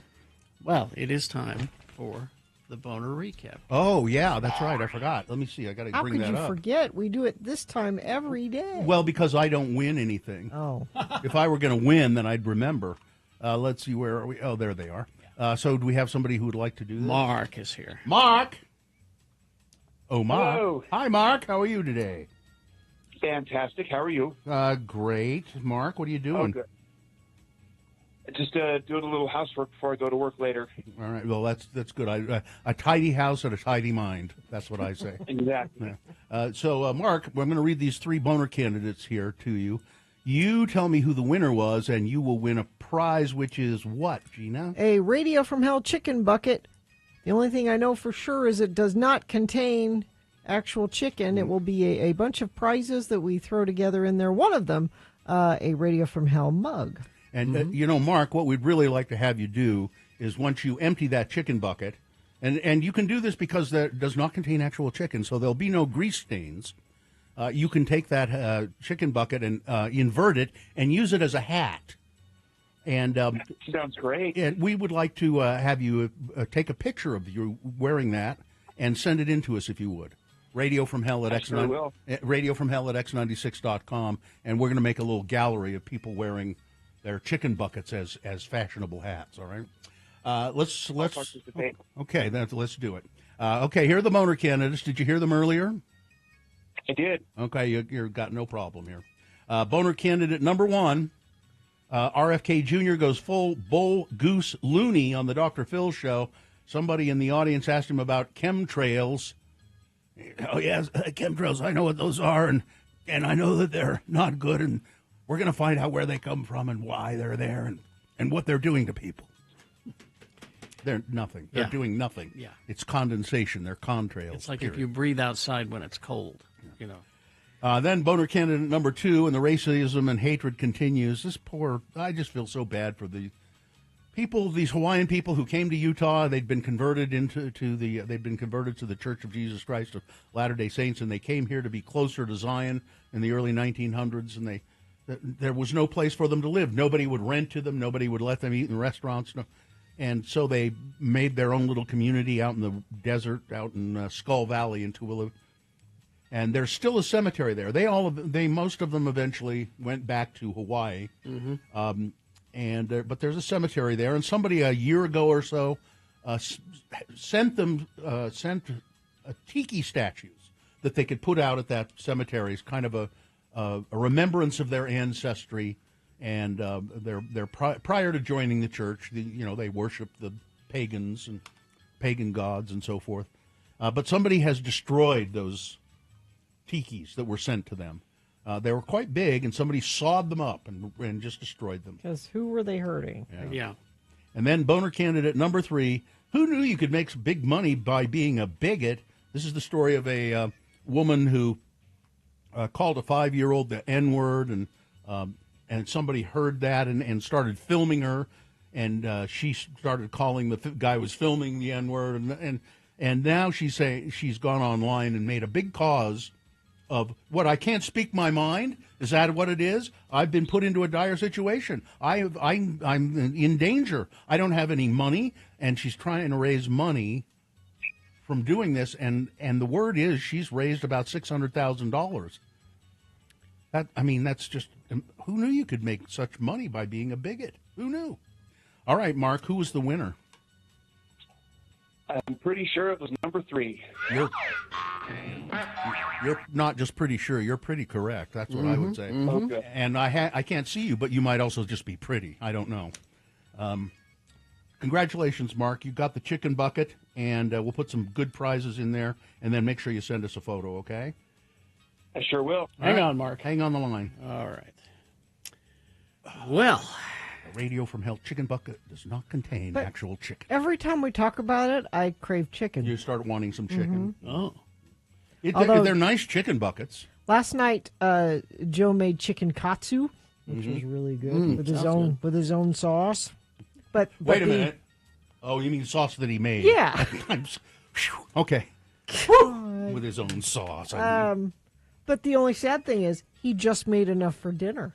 No leftovers. Should have had a little extra. And you could have had a katsu sandwich for lunch. Yeah. There's a Korean fried chicken place that just opened up out in West Valley. I'll have to find the name of it and tell you.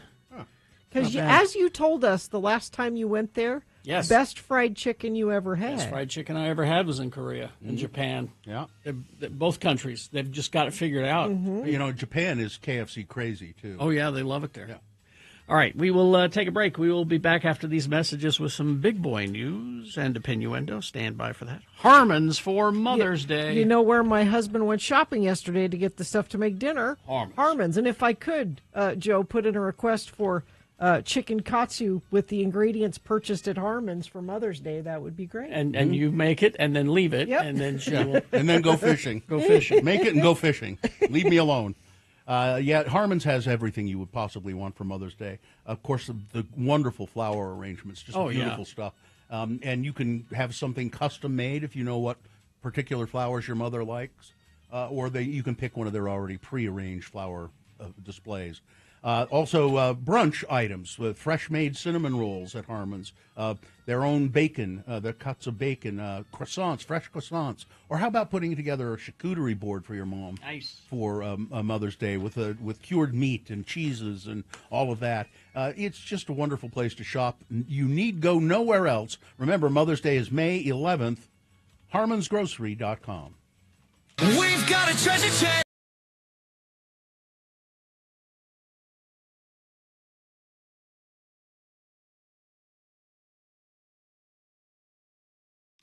Now, Katie just reminded that it is estimated that what was it, yesterday? Yesterday was the 38-year anniversary of Radio from Hell. Really? Yesterday. Are you feeling that? Now, that's not when That's you not joined. me, That was no. when the whole format change at KJQ happened and all that. And all of a sudden, we were Radio from Hell on KJQ. On KJQ. 38. I worked at KJQ earlier than that, but I've been on this show for 27 years. 27 years. Or maybe 28 in May, I think. But And you measure things by births. by births. I measure things by how much it hurts. Because Festus will be 27 at his next birthday. That's how I figure it out. Oh. And I started with you guys before Festus was born. So. Oh, okay. But I worked at KJQ before that. Oh, geez. So 38 years. Yeah. Does it hurt? Everywhere. Pretty much everywhere. And you guys still haven't got a watch yet. No. Nor a dinner. Or a dinner. Or a dinner. No one's ever given us a dinner Never or given a us- watch. Never given us a dinner. A gold watch and a dinner. That's what we need. Someday. I don't think so. No, I don't think either. you should say No, they're going to. someday. No. I maintain that somebody will come into the room and turn off the microphones and turn out the lights and say, it's been fun, but we'll see you later. No, that's what happened to my dad. Tom Barberi, long time. How did that happen? Yeah. It was the classic Friday. Friday. They waited till after the After show. the show. Tom, I need to see you in my office for a minute. Yeah. We're going a new direction, and that's it. And that's it. No goodbye. No. And that direction, by the way, we're calling that direction the end of call radio.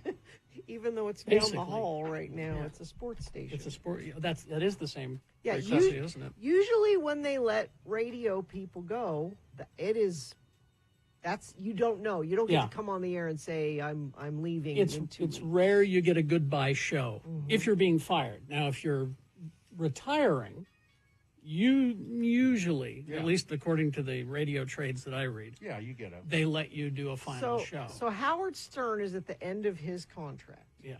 His contract is up the end of this year. He makes $80 million a year. Oh, shut up. Why do you And have to do that? And they are begging him to stay with Sirius because he's the reason. There are people that will not pay for Sirius anymore once he's gone. Yeah. 80, and he's like, yeah, I think I might be done at the end of this year. No, he won't. If he's made $80 million a year for the last 5 years, that's just the last 5 years. He was making millions Before that, yeah. I don't know what you do with that kind of money. I mean, what? You invest it. But for what? What? He You could do not good- possibly live any better than he I do would good works. I would travel. That's what I would do with that kind of. I would just travel. I'd say goodbye, suckers. Book a flight to Paris. I would see if I could have. I would see if I could have some things replaced. like parts of your body. Yeah. Yeah. Yeah. So it's they're just.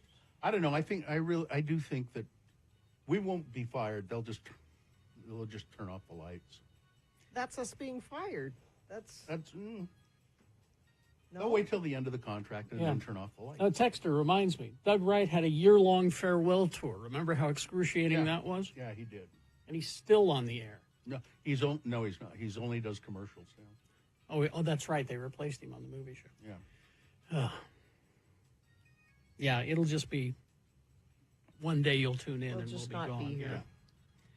Oh, well. So check our social media and we'll But, tell you you. know, I mean, 38 years or 39 years, whatever it ends up being. It'll be 39. That's a lot of time. Can't go for an even 40, though. I'd like to go for an even 40. Ed Brass says they wouldn't dare kill very important sports, so Radio from Hell will live forever. That's true. That's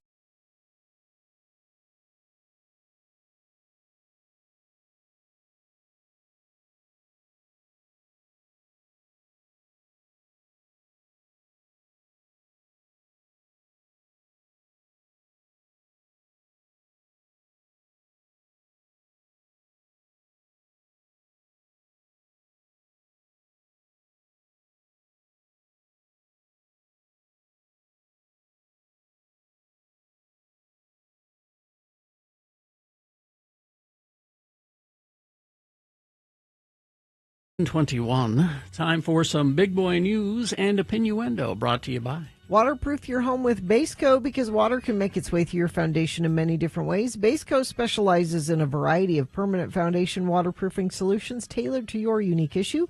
From sump pumps all the way to major repairs, crack settling foundations, each solution backed by a guarantee. Schedule a free assessment today at baseco.net.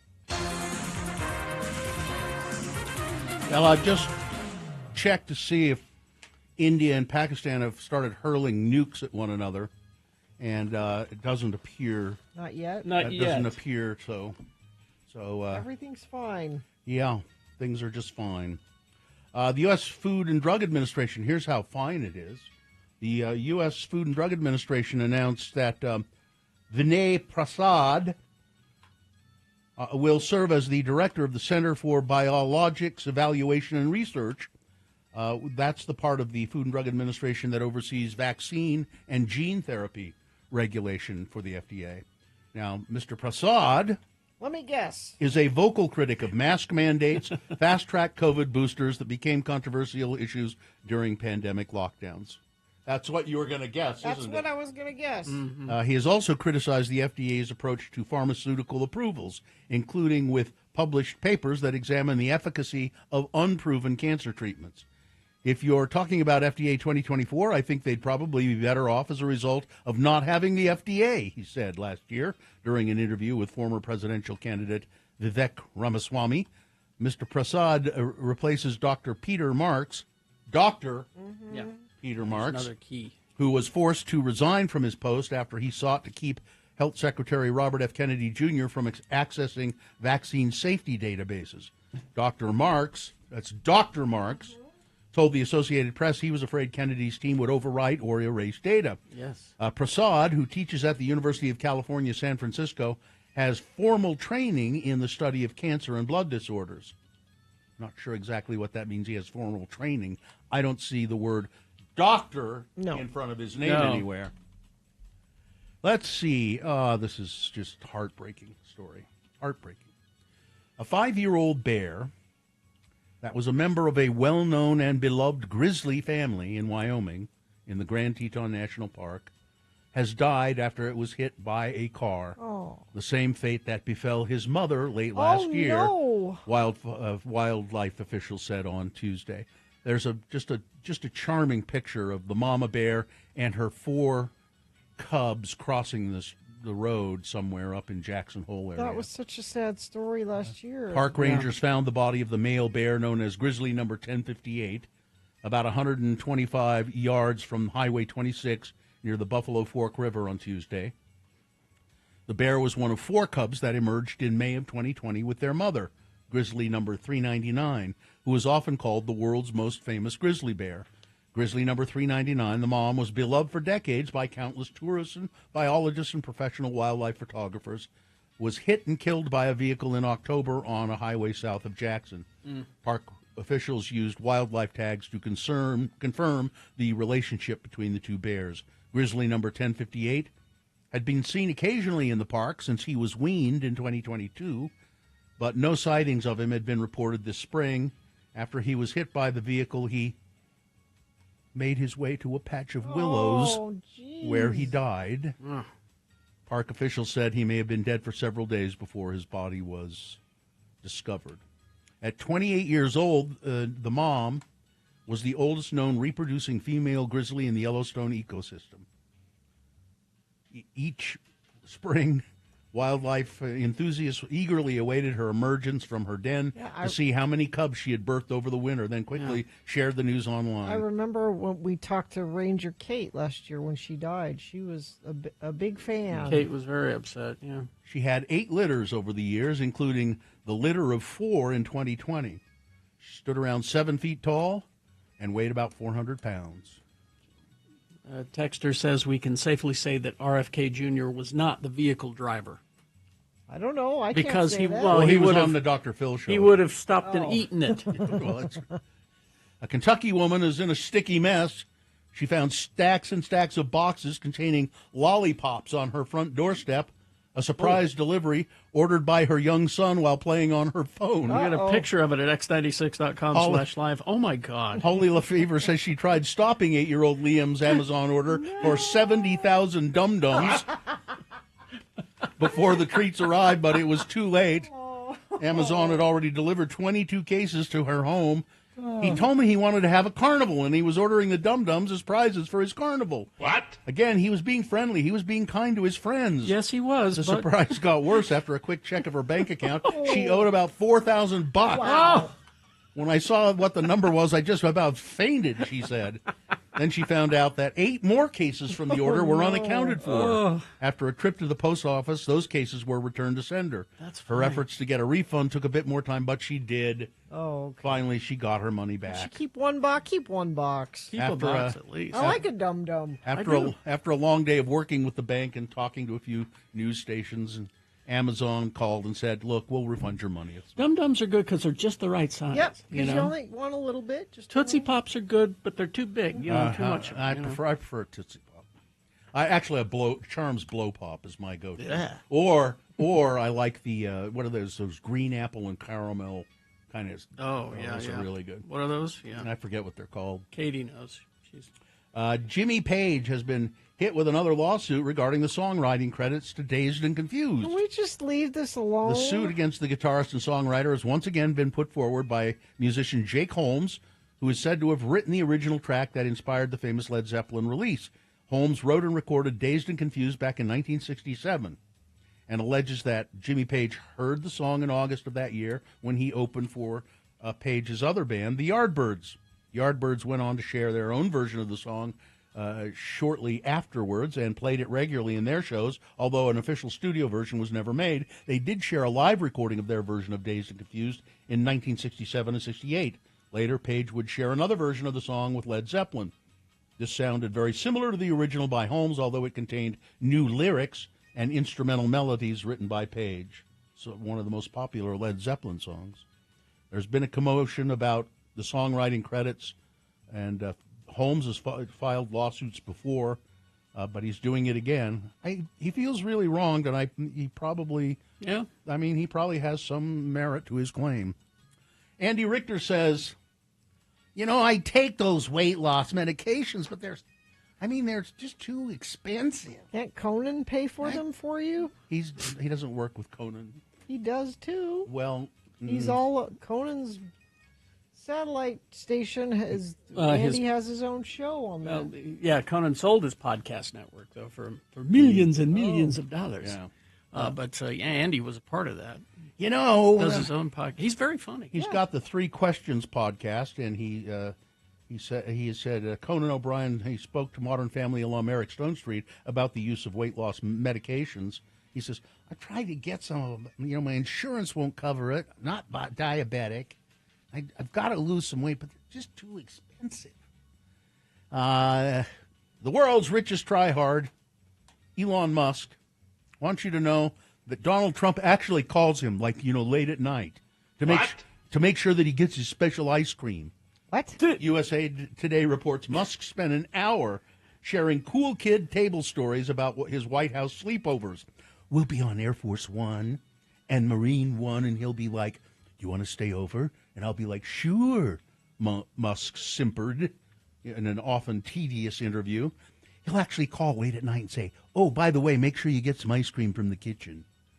The tone-deaf attention seeker also makes sure that everybody knew his job is 60% fun, 70% fun, depending on the week. He even bragged about his tiny office with a view of nothing in his super cool gaming setup. Maybe all those federal workers he fired would still have their jobs if they'd spent their days playing Diablo instead of processing veterans' benefits and wasting time on food safety inspections. Do we know what kind of ice cream? Let's see if it says. Special White House ice cream. It's got to be vanilla. It's orange. It's got to be vanilla. A sherbet? It's an orange sherbet. Sherbet. Weather? That's too exotic for Trump. Oh, but I rub it all over my face. Not my ears. Not my ears. Look at him. Let's see. So warm and getting warmer. 72 for a high today. 79 tomorrow. We'll be in the 80s by Friday and could reach 90 by Sunday. I don't know why we can't just hover around in the mid 70s for a while. Why we got to barrel toward the 90s, but we are. Tired of paying too much for concerts? Experience great live music. Enjoy adult beverages without paying stupid prices at Salt Lake's coolest venues. Don't miss the Garcia Project. It's a Grateful Dead tribute band this Friday and Saturday night at the Stateroom. Get tickets at thestateroompresents.com. It is our concert and community calendar after these. Listen to Radio from Hell.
All right, so let's get this going.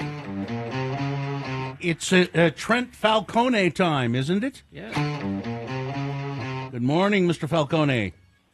Good morning. How are you today? Oh, pretty good. Pretty good.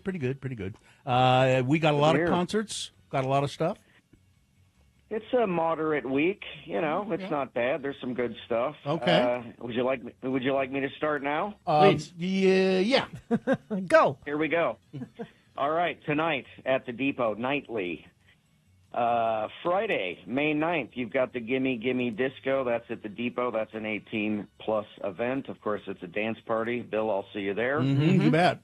Saturday is a busy day. Saturday, May 10th, you've got Virtual Riot at the Depot. Just ask Katie how she feels about that one. I will be there. I am so excited. There you go. A really cool show at the Union, Jack White. Wow. And that one is sold out. It's Oh. sold out a while, but you never know. You might find one. I didn't even And know then- it was on sale. Yeah, there you go. Yeah. It's already over. Yep. And then at the Plaza at America First Field, it is Mike, the first show of the season there for us. So Monday, May 12th, you've got May Day Parade at the Union Event Center. And then we'll get into the on sales Friday, 10 a.m., Blind Guardian coming to the Depot December 7th. The days between August 9th at the Depot, Allie and AJ October 1st at the Union Event Center, Jesse Murph September 20th at the Union Event Center, and the ass-kicking of the week, Mudvayne, October 7th at the Union Event Center. They're a great time if you haven't seen them. I was going to say, will you be opening or attending that show?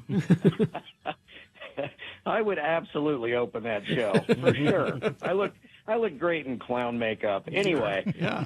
The giveaways this week, we're going to give you 2 tickets to see the Kooks with Lovely the Band. That show is Saturday, June 14th. That's at the Union Event Center. And I believe they didn't tell me where, but I'm going to go ahead and guess they're going to be in Will Call.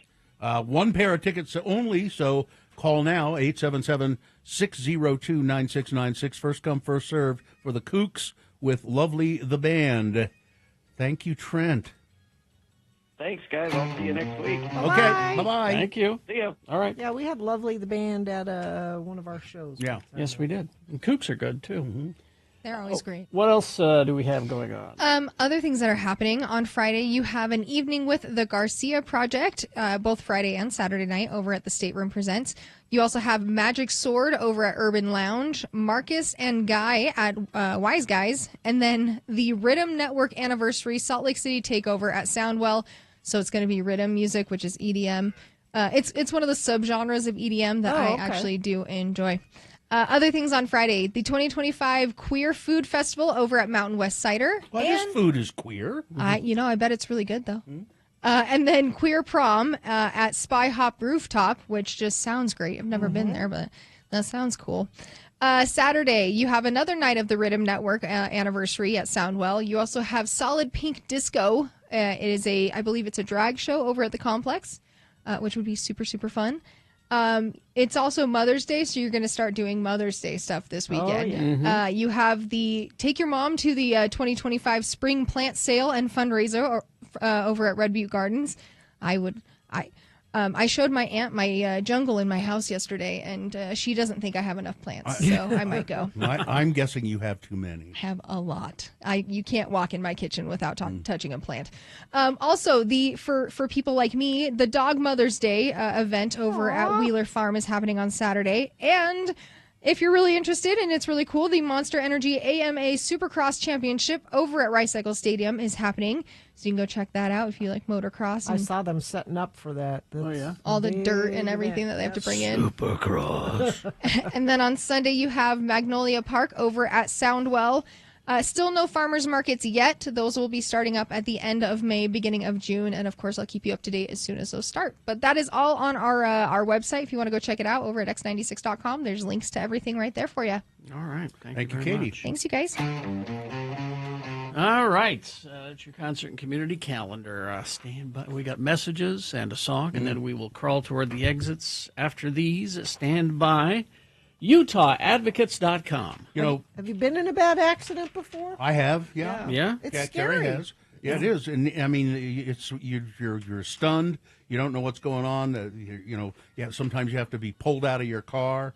The next thing you know, you're in the hospital, and then you're getting worried, worried. It all comes at you fast, and if this happens to you or a loved one, get the advocates involved as soon as possible before you start getting those medical bills. Really helps relieve the stress if you call the advocates.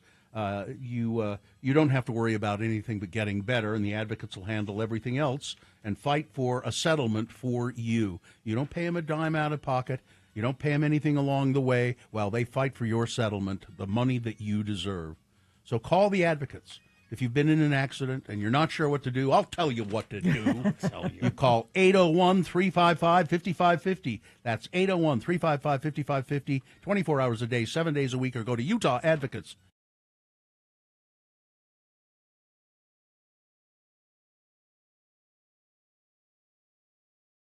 Is over. So do I. Because I'm heading to Rock Springs.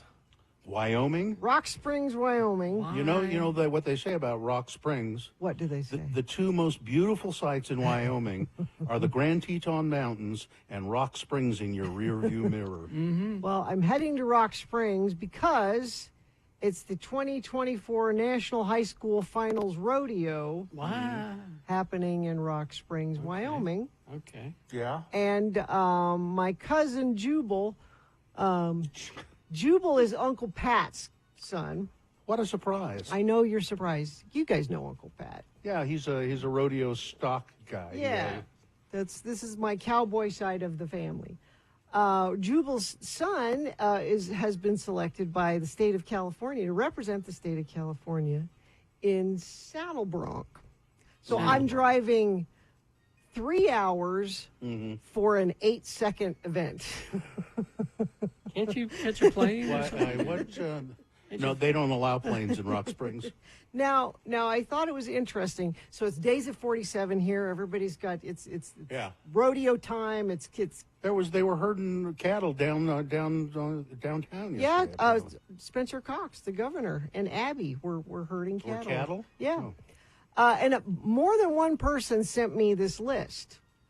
And it's a directory from a children's rodeo in Utah, and it's the names of the kids that are entered to win. I'm not going to read their last names, but the comment is, kids that participate in rodeo have unusual names. Here's some boy names on the list: McCoy, Hayes, Bronc. Wow, that's a little. Raygun, Raygun, Raygun. Why? Cutter. Quaylen, not Waylon. Quaylen. It's almost like Quaalude. Who would do that? Tibbs. Tibbs? They call me Mr. Tibbs. Oh, Tibbs. Those are some boy names. Some girl names: Swayze, Remington. Oh boy. Cashin. Shindy. Oh, no. Shindy. Carly Joe's cute. Oakley, Dally Joe, Taisley, Tayzlee, Taisley, Paislin, Tenley, Mercedes, Mercadeez. Oh, Now, if Katie, do you have the picture I sent you? So this is a picture of my cousin Jubal's son riding in a rodeo in California before he came out here. X96.com/live. He's performing wearing his cowboy costume. Yes. Now, so Jubal is Pat's kid. Yeah. So and he has a kid. He has a kid, and his name is Rowdy. Rowdy. Rowdy Russell. Sure. And that's like birth certificate name. Rowdy. No, Gina, I believe you. It's the perfect name for someone that made it to the National High School Rodeos final. That was Clint Eastwood's name in his first big role when he was on Wagon Train. Oh, His I name didn't was- know that. His name was Rowdy Yates. Rowdy Yates. Oh, well, that's cool. Rawhide. Rawhide, yeah. Head them up, move them out. Was it Rawhide? Yeah. Not Wagon Train. The old favorite, Rowdy Yates. So I am headed up to I will have stories, I'm sure, from Rock Springs from the National High School Finals Sure you rodeo. can't fly up?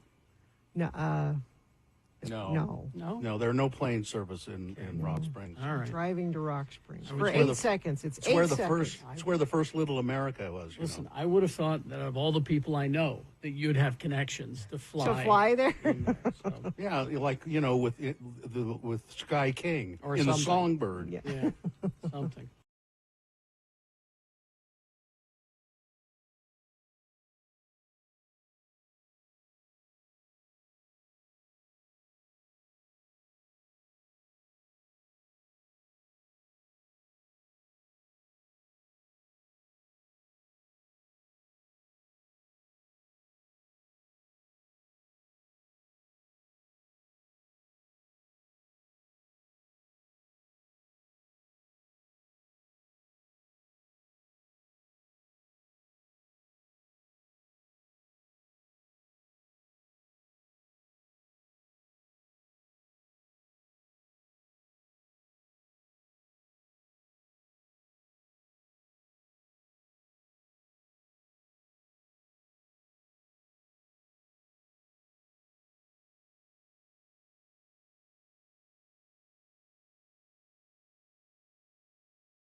A couple of things. I went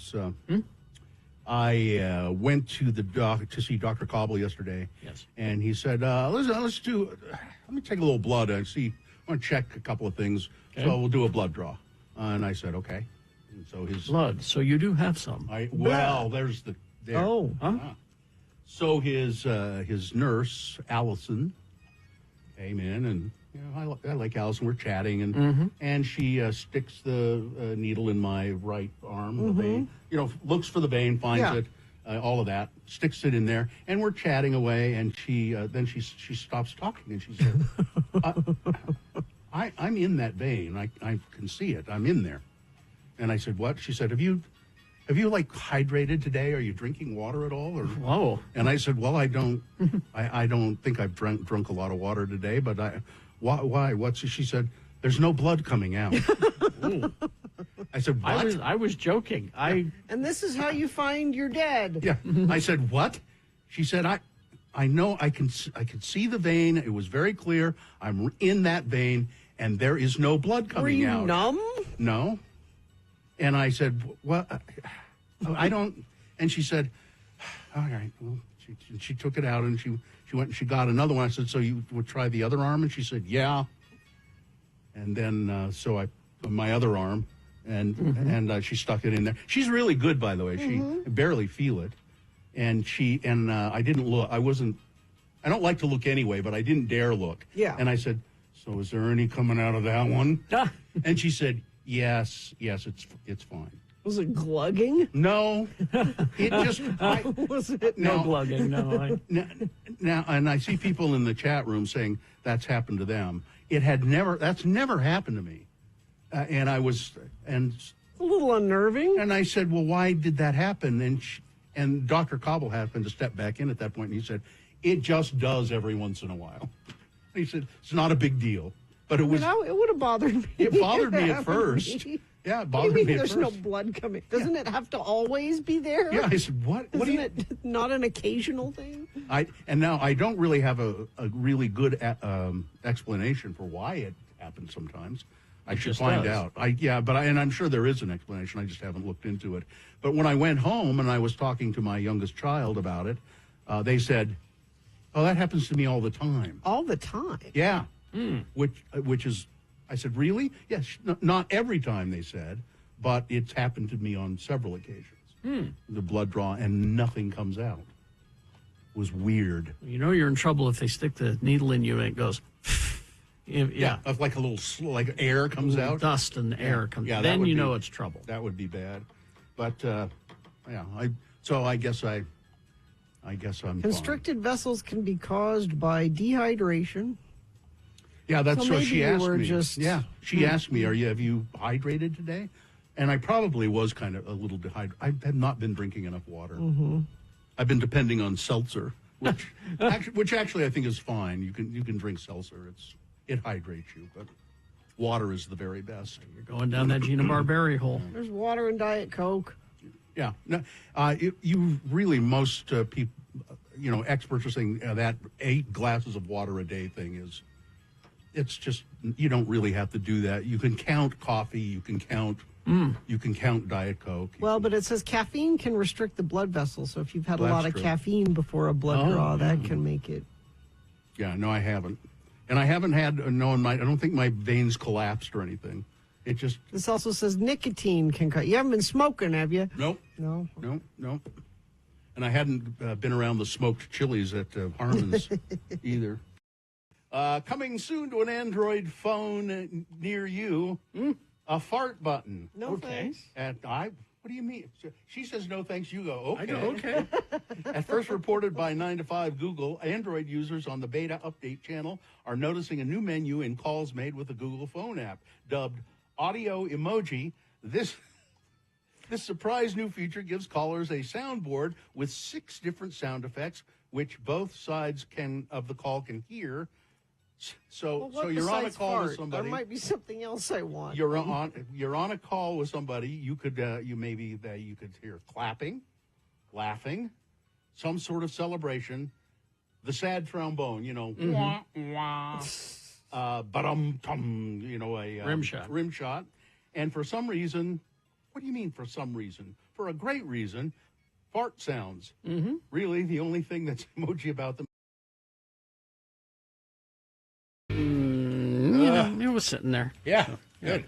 And that's the only reason? That's the only reason. It doesn't always have to be a big reason. Yeah, it was there. A couple of things. This Friday, I'm going to be live in the Ogden area from 11 to 1 p.m. at the grand opening of Young Subaru, 3730 Riverdale Road. So that's this Friday, May 9th, 11 a.m. to 1 p.m. Have a ribbon cutting and grand opening celebration, and they're encouraging you to bring your dog. Take advantage of their mobile dog groomer service with free nail trims. That's going to get people just having that there. Amen. I'm going to get my nails trimmed, that's for sure. Also, some free coffee from the Daily Rise Coffee Shop, and check out the Travis Pastrana Subaru Rally Car. Oh. Plus live music and prizes from X96 and me. And I'll offer you. I don't do hearty handshakes anymore usually. Yeah. But I will offer you a loving glance. A what? A loving glance. A loving glance. Yes. How about a knowing nod? It'll be a warm and loving. You want to see how it works? Yeah. So here's my, instead of a handshake, this is what I do now. Okay. I just give you my warm and loving glance. I go. Kind of a. Yeah, it's kind of all right. Little half smile. Yeah, I give a little love and a little half smile. So, but I make it a special moment. I just say, it's just for you. Just hang on for 1 second instead of shaking hands. So this is what you'll get: loving glance. Okay. All right. So people will show up for that. I hope so. Okay. And I'll have prizes to give away too. So let's do the promo and get out of here. Okay. Your participation is required for tomorrow's Radio from Hell show. Yeah, we can't just poll ourselves. The question, tell us about your first experience in a bar. Where was it? What did you drink? Who'd you go with? All that. Yeah, be ready to call us, 877-602-9696. We'll start that at about 7:45. I'll tell you all about my fake ID Thursday morning, Radio from Hell on X96. You still use that, don't you? Sure, no one believes I'm over 21. Look, I'm 21 right here. Mm-hmm. I never had a fake ID. No? No. And I tried to get into a bar a couple of times when I was 18, but didn't work. No, I never really succeeded. So I just have some old rummy buy me something at the liquor store. Old Harper? Hey. All right. Fine job as always, Katie. Live long and prosper, bitches. Don't you know who I am? I still use my fake ID. All right. You know who doesn't have a fake ID? Who?